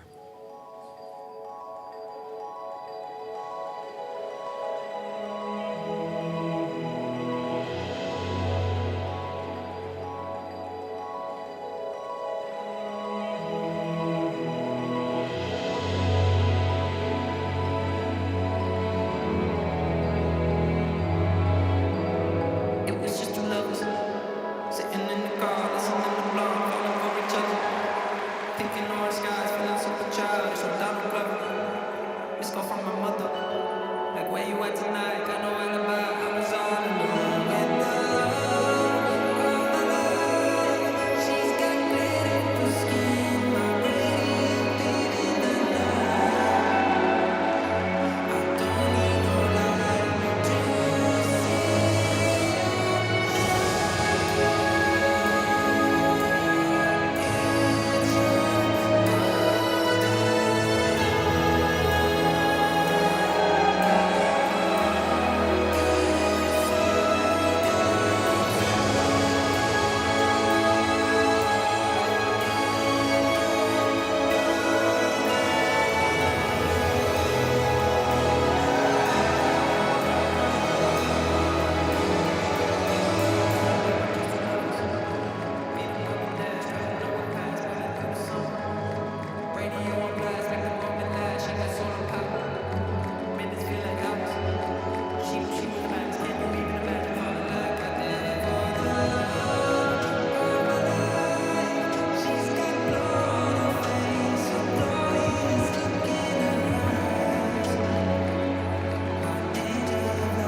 There's just something so engaging and endearing about Fedor Babenko skating.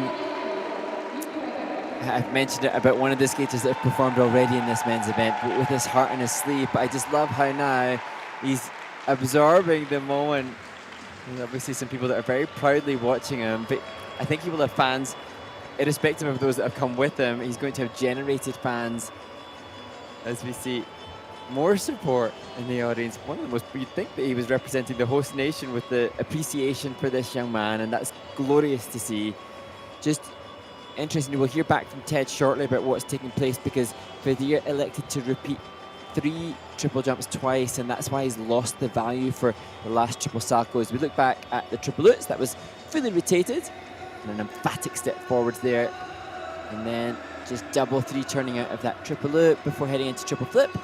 And this is when rotation starts to plague a lot of the skaters, when fatigue sets in and they're unable to deliver the same kind of quality because the legs are burning so much and their lungs are stretched to get through.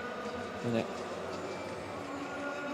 the cantilever is epic, but now that's that triple salcho, which was the final jump of the program. We'll just hear what the panel thought as we see that great example of the difficult blade feature. Ted, you can report back. Yeah, I know they were doing exactly what you had said. That was just the the extra jump that he couldn't do. He can only repeat it twice, and I think, what did you say he has? I'm just looking at the list here, but they just repeated exactly what you had said. Yeah, he'd already done 2 triple lutzes and he'd done 2 triple toe loops. Yep. So then when he came to do his second triple salcho, it's null and void. So he's lost some points there. Exactly, and there's 2 elements are under rotated and a quarter on the triple toe loop. So losing some points on the quality of the landings. But even that can be a success for an athlete where that was nice. Where you've had a great skate, and then the small details, you're losing some points with that. But that's the stage of development he's at. He doesn't have 100% clean jumps on all of them yet, but he will soon because he's good, and he has his unique, independent, individual personality, which shows very well in how he carries himself and the choreography. And I just love the way in which the character is being displayed even more, the appreciation for his coach, the enormity of the fact that he's got his flag across his knees. Just put it this way, I'm a fan now. I want to see Fedor Babenko. I'm looking forward to seeing, hopefully, some big strides forward and skating quality and jump quality that help him to go from top 10 in the Junior Grand Prix to potentially... Look at him, he's just taking deep breaths to wait for some of the scores. 108.57, that is second in the free program. The total competition score of 162.21, and that'll put him for the moment into second place. He's pleased with that. He'll take a look at the report card and see where he lost some of the points, which would have made a difference, perhaps, certainly in his score, but there's quite a gap. But great job. Looking for much more from that young man. As we see our next competitor, who represents China, he's 7th at for the short program, 16-year-old Yihe Sun. Interesting, he was 5th at the Chinese Senior Nationals and 4th at the Juniors. And he showcased some amazing triple axels in the warm-up. That will be the first element. Indeed, he will be the first to perform 2 triple axels as per the planned program content as he skates to The Drug on Me is reimagined.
You can see utterly despondent Yihe Sun from China. And throughout the performance, I wasn't sure if he was looking at his boot or looking at his coach, but something just felt awful, and you could see that he was really struggling to come to terms with the mistakes. And interesting to see this athlete, obviously capable of so much technically. As I mentioned before he started, his planned program content to include 2 triple axels is more adventurous than anything that we've seen thus far, and he's definitely capable, albeit not today.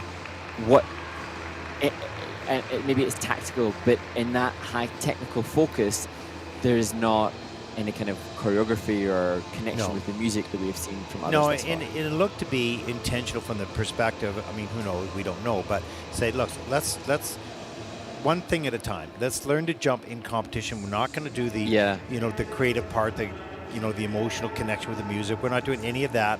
We're going to try to get these jumps done. And once you start to feel comfortable and confident on that, we'll start to explore your ability to perform. That's what it looks like. I don't know if that's true, but there was absolutely didn't matter what piece of music was playing because it wasn't connected at all. I'm being analytical, not critical. That's the reality of it. But he's a good jumper. Not on this day. He made some mistakes, but you can see he rotates quickly, carries good speed in, gets the free leg back here in the triple salp and the double toe. And those triple axes, we saw that in warm-ups. He can do beauties. Just not on this day in competition. Yeah, and different focus, and it's so interesting to see how the different coaches and the teams and the nations approach the ultimate long goal of being a senior, because you'll need triple axles to be senior, that's for sure. Quadruple jumps will also be necessary. And I think your point, you mentioned this before, you can't do it all at one time. You got to learn to jump, you have to learn to spin, and you have to learn to explore yourself and be creative, and there's so much to do in a young person's life when they go to school. So things like that. So it's built in stages, and in this young boy's stage is learning to jump and learning to get those points, if you will, and putting them in the competition. I'm sure that the connection to the music will be the next stage of development and exploration. And his coach, Han Yan, was such an artist as well. He actually won a junior Grand Prix in this country at the Bosphorus Cup in 2009. So his coach has, been there, done that, and now, for Yihe Sun, you can see head in his hands now. It seems like, he can't comprehend the frustration of what's just happened. However, his coach is, although stoic now in his reaction to it, he's been through many of his own ups and downs. And you look at that from, the North American side, you say, wow, it's not very supportive of what just happened to the skater. But, there are different cultures and different approaches, and, it's different. He's despondent because of the mistakes, and the coach is pretty focused on not saying too much at the moment. Yeah. Might be the right thing. Let's take a look at the scores. 96.27. That's 6th in the free program with a total competition score of 151.79. That'll put Yihe Sun from China into 6th place.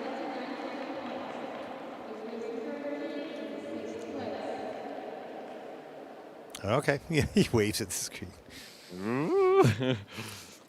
Final competitor in group number 3 of 4 represents Czechia, 17-year-old Tadeas Vlavic. His brother Lucas competed last week, and he's in 6th place after the short program.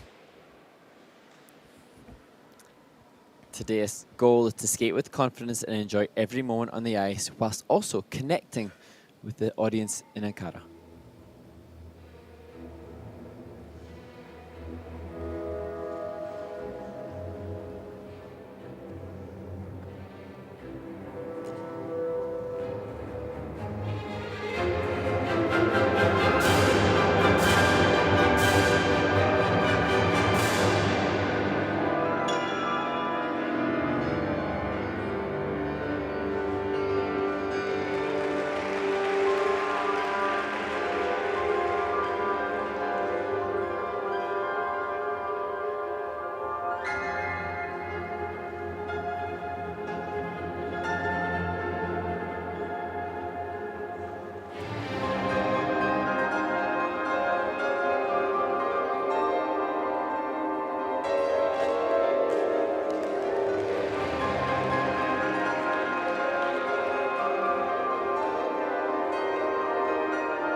Tadeas Vlavic, the first of the skaters to land 2 triple axels in the junior men's event in Ankara, and a performance much stronger than that which we have seen from him before. He actually competed in the Czech test skate earlier this month and achieved only a 95-point free skate there. Now, a few more weeks of training, perhaps motivation from his brother who competed last week, but this significantly higher than what he achieved domestically this season already. You could see, there's the first triple axel double toe. You could see on his face complete concentration and focus on the elements. He's got a beautiful posture. Well, touchdown with a free leg on that. Here's the second triple axel. Gets that free leg back in time. Great work. He was really in his zone. He did a great job technically in this program. Lovely posture, which works with that music. And emotional connection, no, not so much yet, but that'll come as he continues to develop. And it's interesting as we see him working through the 3-jump sequence with the 2 double axels. For Tadeas, I love Rachmaninoff and Piano Concerto No. 2, such a wonderful piece of music.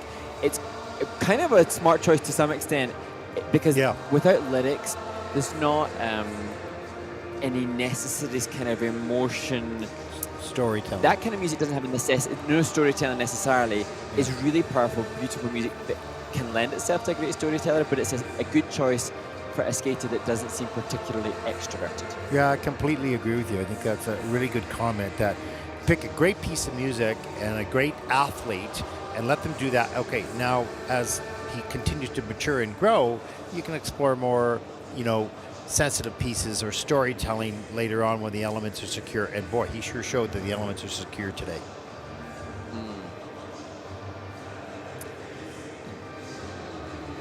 Be interesting to see the reaction from Tadeas and his team that are here with him as to the scores that he's going to achieve, because as we know, the ISU scores, they are for big events, but sometimes there's some smaller internationals when a skater can achieve much more. So he has had 119 at an international event that's not listed, but I think this will be his best ever. Yes. Let's take a look. Here it is, 120.52, and he squints and goes, is that right? Yeah. Okay, there it is. Yeah. 177.15 total score, and that puts Tadeas Vlavic into first place. Well deserved. I think he was a bit surprised and happy at that. But pretty stoic kiss and cry. A little handshake there. That's good.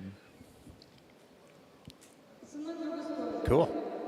Okay, here we go. We're winding down the final 6 in the men's free program in the event. Medals and Junior Grand Prix points towards the Junior Grand Prix final are on the table. So lots at stake for these young skaters. As we take a look at the standings so far. Mark, any questions that you have coming in? Well, I've got questions that have come into my own social media, so I'm more than happy to relay those. And a hilarious, brilliant, and very interesting question that I think some will have heated replies to. The question is, during performance, to glove or not to glove? That is the question. Oh, should skaters be allowed to wear gloves? That's a really good question. I kind of liked. My first thought is, no. But then I kind of like that purple hand and blue hand. Gian Schmidt. That Gian Schmidt had. And I thought that was kind of cool. Mind you, my eyes went to the hands and not to the whole, So, I don't know. Hey, listen, you know what? You got hands on your body here. If you want to dress them up, dress them up. If it distracts, that's your bad strategy. And if it helps you, then that's a good strategy. That's my thought. Well, yeah. Very, very good. Very good assessment there, Ted. And I think back to Lucius Vlavic, Tadeas' brother. We've just seen Tadeas Vlavic. Last week, his brother Lucius competed in Riga, and he did wear gloves. Yep. But he had gloves with the red pill and the blue pill, which was perfectly helping enhance the concept of his matrix free skate. I have friends, though, Ted, that think it is absolute sacrilege to wear gloves on the ice. Whereas for me, I feel much the same as you. We're seeing the skater on the ice now who's got the continuation of his arm line right through to his gloves. And so you could suggest that potentially enhances the aesthetic of his movement. All I know... Yeah. Oh, go on, sorry. No, you go ahead. Well, I was just going to say, I'll never forget my first ever ice skating competition in Edinburgh in Scotland. And I'd always worn gloves when I was practicing, and it was my first ever competition. And the coach said just before I went on the ice, "Oh, you can't wear gloves when you do a competition." And then me going on the ice for the first time without wearing gloves and feeling like a complete out-of-body experience. It's certainly, whether you glove or not glove, train like you compete. That's my Well, my thought is, the rule is you got to have clothes on. Now, they don't say how much clothes. Well, they do say how much clothes. I mean, obviously, to a certain degree. So it doesn't say you can't clothe your hands, right? And we've got skaters who will have headdresses on, for religious reasons, right? So, I think that question, I can understand a person say, I don't like when I have gloves. I completely understand that. I do. And sometimes gloves are really distracting and they're not appropriate. But on the other hand, should it be open for a person to be able to utilize that concept of dressing their hands up? Yeah, I think so. But, what do I know? So, just an opinion. It's just an opinion, right? So, okay, what else you got? That's a good question, though. Really well thought out. Yeah, I like that. And then other questions that are coming in, some kind of technical questions. And the question is, how do we call a choreographic sequence? So I think for some watching, it's hard when they see, perhaps you see if you're watching the top left-hand corner of the screen, you will see what is input into the system by the technical panel. And we've perhaps not spoken about it as much this week, but Ted is now able this season on the Junior Grand Prix to listen into the technical panel. So are you. The technical panel, just not on, I'm too far away this time. Yeah. Far away, yeah. And so they will input each of the elements, and the choreo sequence, I think some people, perhaps particularly those that aren't skaters themselves, might struggle to see, well, what is that? When does that get called? The choreo sequence is an element required for all of the juniors, and they have to showcase 2 skating movements. And they're trying to make it fairly open. It's choreography. It's the skater and the choreographer and the coach's choice, as you see. Nice quad toe from Lucius there. The skating movements that you're inclined to see, which we see a lot of now, are slides or spirals, where the skater lifts their leg high at the back or to the side, or when the skater will do maybe spread eagles, we just saw there from the Turkish skater, where the feet are turned out. And Nina Bauer? Yeah, go on. No, Nina Bauer, those types of things. And when you listen to the technical panel, you can hear them go, number 1, number 2, okay, choreographic sequence certified, certified. So it's very clear, and you don't get levels of difficulty on it. You just get that base value, everybody does, and then it's the GOE quality that bumps up or down the score. And that base value for that element is 3 points. So every single one of the 20 men competing will have, when they, presuming that they showcase 2 of those skating movements, like the spirals and the spreads we've mentioned, they'll get 3 points. And then it goes next to the judges, who will decide if they can make those 3 points a bit more because they thought it was a really good quality. As you see, the women who have finished from the Japanese Skating Federation, or they'll detract. So if it's not got great quality, they'll drop down to the 2 or the 1 points. Okay, and let's set this next skater up, because this is a big celebration day. We've mentioned that here in Turkey. It's a national celebration day, Victory Day it's called. And so they've got they got outdoor balloons here. There's going to be a band coming in here after the men's event, and the enthusiasm of the skating public and the public here about this sport. And our next skater is sitting in 5th place. 6th place, I suppose. Yeah. No, 5th place. He's in 5th place. And I don't remember the last time that we've had a Turkish skater that high. And then the dance team is in 6th place as well. So there's a lot of enthusiasm about the potential. And this young man probably feels that excitement, whatever you want to call it, excitement, pressure, or adrenaline, as he's going to take to the ice first. It's exciting. And we wish him the very best. Really exciting. Yeah, go ahead. Sorry. Well, I was just going to say, this is a skater, Furkan Emre Incel, from the home nation, has said that he has aspirations, large goals, to become a skater that will qualify for the Junior Grand Prix final. He said that will be in the plan for next season. But, he's in 5th place. He's 10 points adrift of the bronze medal position after the short program, but hopefully the crowd will do all they can to help steer him towards a big personal best now, as he skates to Still Got the Blues.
Well, isn't it fabulous what a hometown advantage can kind of do to those that are watching? Because we, you know, you, Ted and I both want the best for every single skater, but you could feel the need for this skater to deliver a good skate. Furkan Emre Incel from Turkey has high, lofty ambitions, but harder to do with so much pressure, but he appeared to have just absolutely utilized the enormity of the occasion to his advantage. Well, the moment mattered not only just for him and his coaches, but I think for all the young skaters and the government watching and the federation and the coaches as they build this momentum, this family of skating in Turkey as it continues to grow rapidly. There's the triple Lutz up into the triple Tolu. So a good start. You can see him under control for the most of it. I mean, he might be a little bit of a lean here or there, but he didn't let it collapse all the way through this program. And we see the triple loop. That was a beauty. Nice soft knees. Triple Saka a little bit later. Look at how he bends the knees, stretches the free leg. May want to point the toe a little bit more, but good spin as well. There's that heel feature. And the triple Lutz later in the program. He's on a lean, but he manages to hang on and pushes up into the double axel, double toe with virtually no speed. Great work, great concentration. And choreographs that landing differently. What a good job as we see the choreographic sequence near the end of the program. Yeah, a fantastic job. And he's had scores, I've been looking back at his results from domestic events. The scores that he's had at Turkish nationals have been around 124, 125, but never like that, as high as that internationally. This elite panel giving 125.53. That is first in the free program with a 186.42. Wow. He's first. 5 skaters to come. He's in the top 6. Great job. Just what this organization and the country needed and wanted here in Ankara. Yay. Our next skater represents Kazakhstan, 18-year-old Artur Smeaggulof, 4th after the short program. A really good skater. And plans to open up with a quad toe. And Artur just over a point adrift of the bronze medal.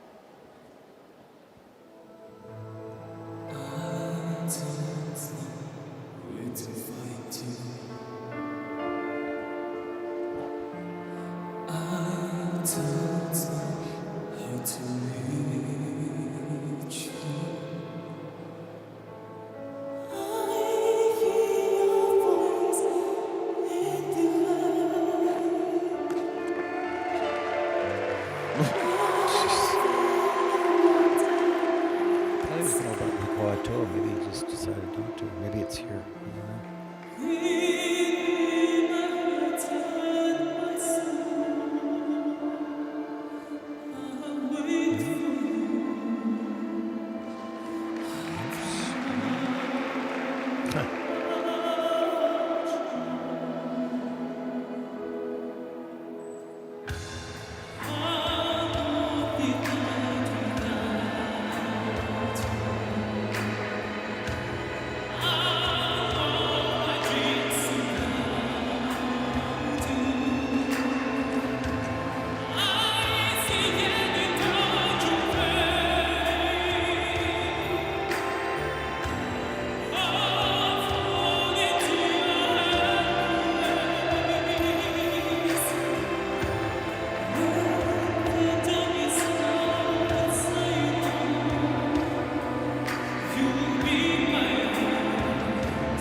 Oh, such a shame. Artur Smeaggulof, who, as you said, Ted, was planning quadruple jump on the planned program content, perhaps based on maybe what he saw, or what he was thinking, or the aspiration to take that medal.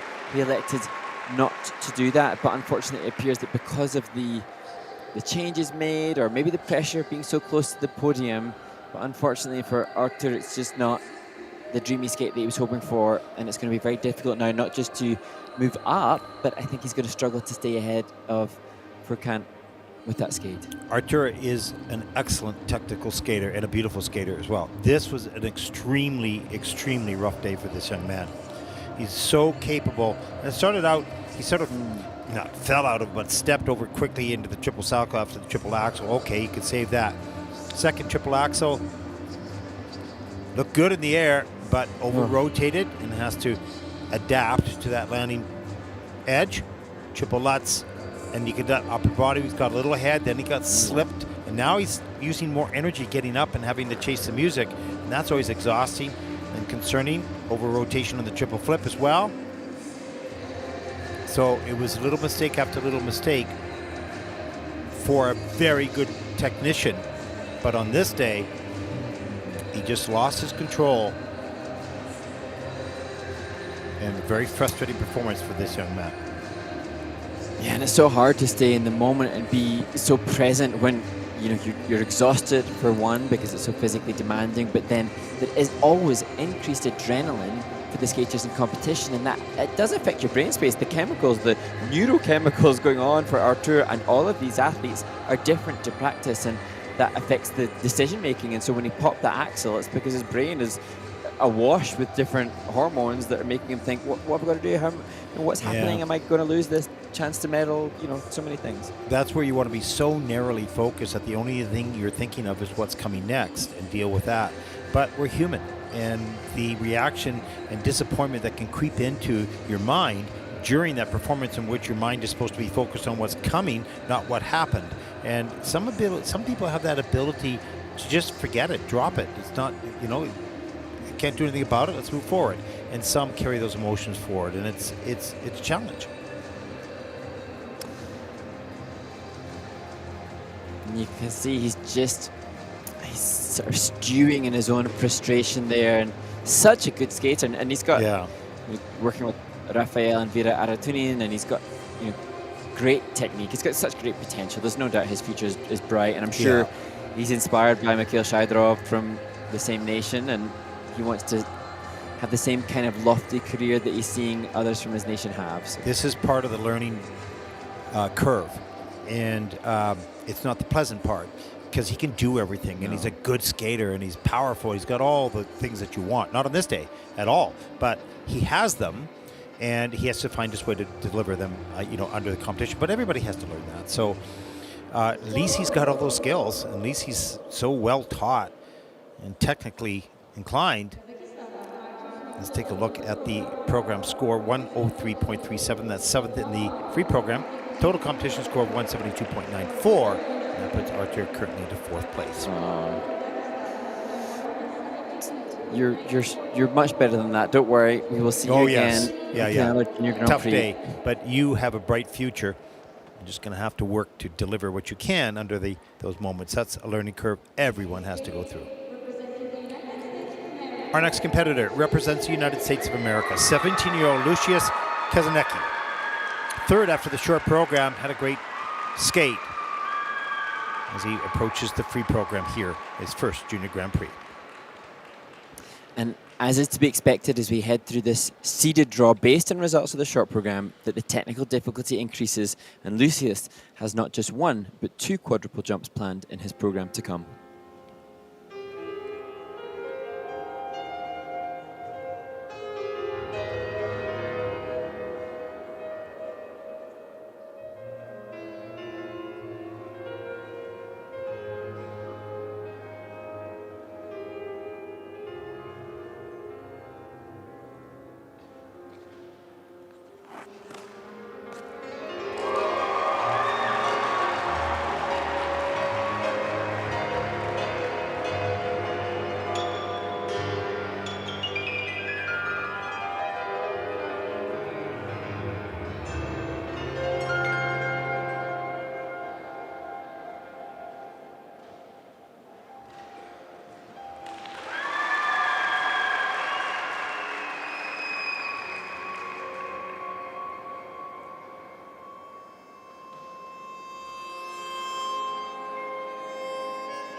America's Lucius Kazanki completes a free skate that had, well, his most successful jump was the quad toe, both quad toes, just the combination at the end of the first of those two quads was problematic. And then the final element, so a fall to open and end the program, but interspersing that, I think enough points to take his first Junior Grand Prix medal as his training mate, who had a bronze medal in the women's event, Sophie Jolene von Felten, cheers him on alongside the other skaters from the States.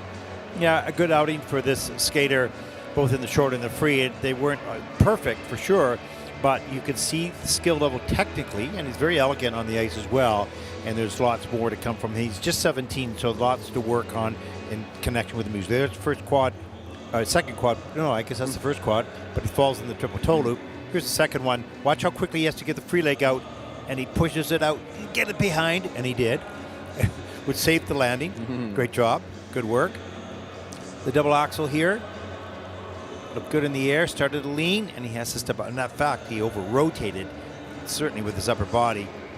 But nice triple lutz, triple toe. That was solid. Triple flip. Look how quick he is in the air. Very fast. 4 elements, really, in a row.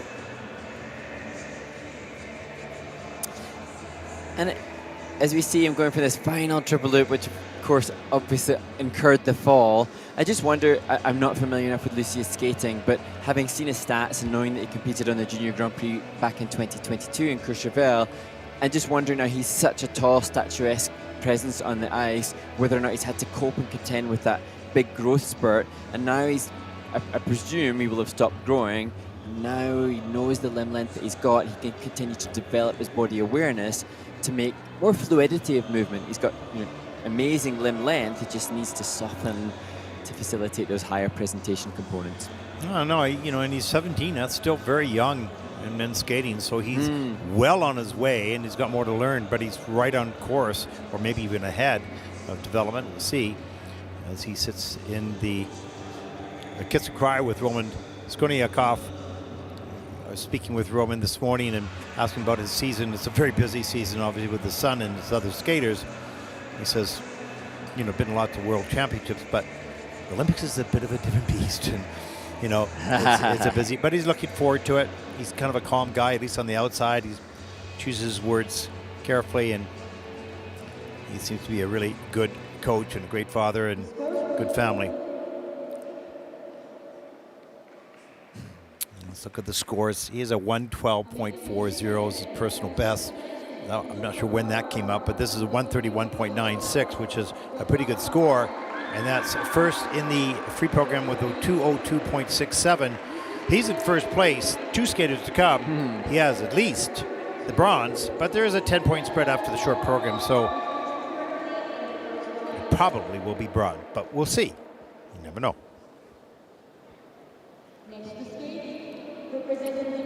Well, our next skater represents Korea. He's in second place. He's the world junior champion 2 years ago, world silver medalist last year, Minku Seio.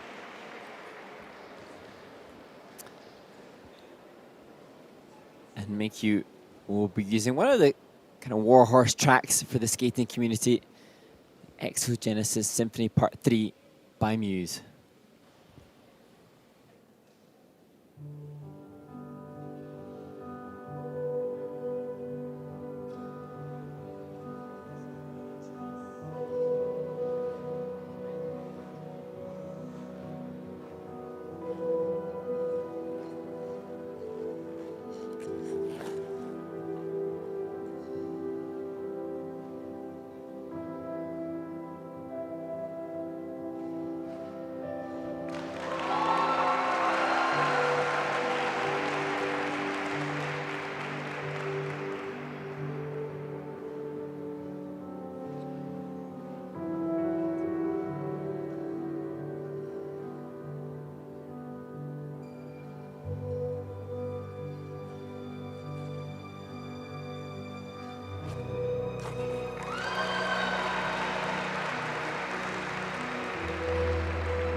Well, it's the the wordle of getting the green boxes to suggest positive grade of execution on each and every one of the 11 elements in this free skate for Minku Seio from Korea. And he's been renowned for having such great speed and ice coverage before, so his skating skills have been his strength. It is the quality of that which has helped to secure him the likes of the Junior World title in 2024. But whilst there is still no quadruple jumps planned, so technically it's still under construction to be used in competition, there's an ever-increasing artist, as his coach applauds him to leave there. Yeah, his growth in maturity is really in the area of his musicality and his choreography and the execution of that choreography. A much bigger range of movement, better isolated. Look how quick he is into rotation. Even if he's on a lean, the lean does not have long enough to get bad because he's finished the rotation so quickly. It's remarkably quick. And he doesn't have a big open air position on the way up. He's immediately into a tight rotation position as we see the sliding move in the choreographic sequence. It's interesting, Ted, because when you see a skater that's as good as this, and obviously one of the very, very best in the world at this age, as we see that triple lutz, you then do have to dig deeper. So when we see the landing of this triple flip, stepping up into the axles, look at the landing here. So that now we're looking into how can you get +3s, +4s. He's got a lot of the positive grade of execution features for +2, +3 maybe, but now having to think, right, what do I need to do to make +4? So the criteria is clear. He needs to give more in that landing position for me to go +4. And that's the wonderful position we're in with a skater like this. We're thinking of +4, not just positive GOE. Particularly if he wants to move up to senior. 161.81 for Minku. That is first with a 243.27. That's a big score. He's thrilled. Lots of high, not fives, but punches or fists or whatever going on in the kiss and cry. They're thrilled. Look Actually, at that bigger lead. score than Rio Nakata last. Rio Nakata had a 158 last week, so that's important. That is impressive. Wow. Our final skater in first place after the short program. I wouldn't say a surprise, but there he is with a 1.5 lead, 15-year-old Senna Takahashi. And talking of Rio Nakata, the winner last week, Senna did beat him in an event in Japan before they started their international competitive season. And he will skate to the beautiful music by Ennio Morricone, The Mission.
Japan's Senna Takahashi completes the free skate that don't think will be enough to defend the lead that he had after the short program. But this a skater who's just, as Haruna Murakami from Japan cheers him on, this is a skater who's just a year younger than the likes of Minku Seio and Ryo Nakata. So, you know, a year less of experiences of international competition. And although he was a Junior Grand Prix finalist last year, he's still amassing all of the experiences that he will use to serve him in the future. You sense from Ryo Nakata and Minku Seio there's just a little bit more surety, a little bit more awareness of what is necessary. And he didn't skate disastrously, just wasn't No, I comparable to the mean, lead. you know, he's about to step on the ice, and the skater in which you're in front of by 1.5 points just laid down that huge score and a great skate.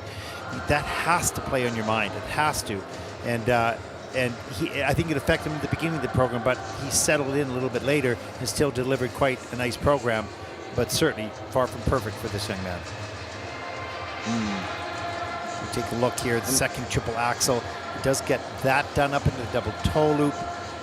And his air position is, he's pretty quick, certainly could be better. Landing positions, need to stretch those out a little bit, but look at him, he's so quick and agile, keeps that jump sequence going across the ice at the end. It was amazing drawback of the back outside edge and the landing of that triple flip, double axel sequence. Yeah. So much ice coverage.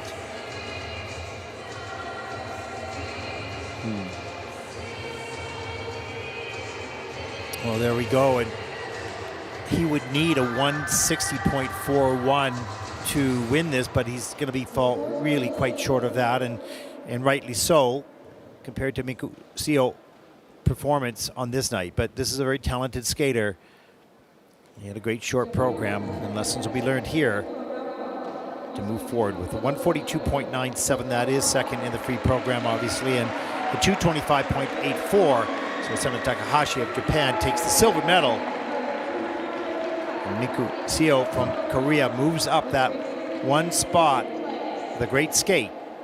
So he keeps his dominance over the rest of the field. And as you mentioned, Mark, he was the junior world champion 2 years ago, junior world silver medalist last year. So he certainly has the pedigree of the champion and continues that pathway here in Ankara. There's a look at the final standings. And Lucius Kazanki of the United States takes home the bronze as we look at the rest of the field.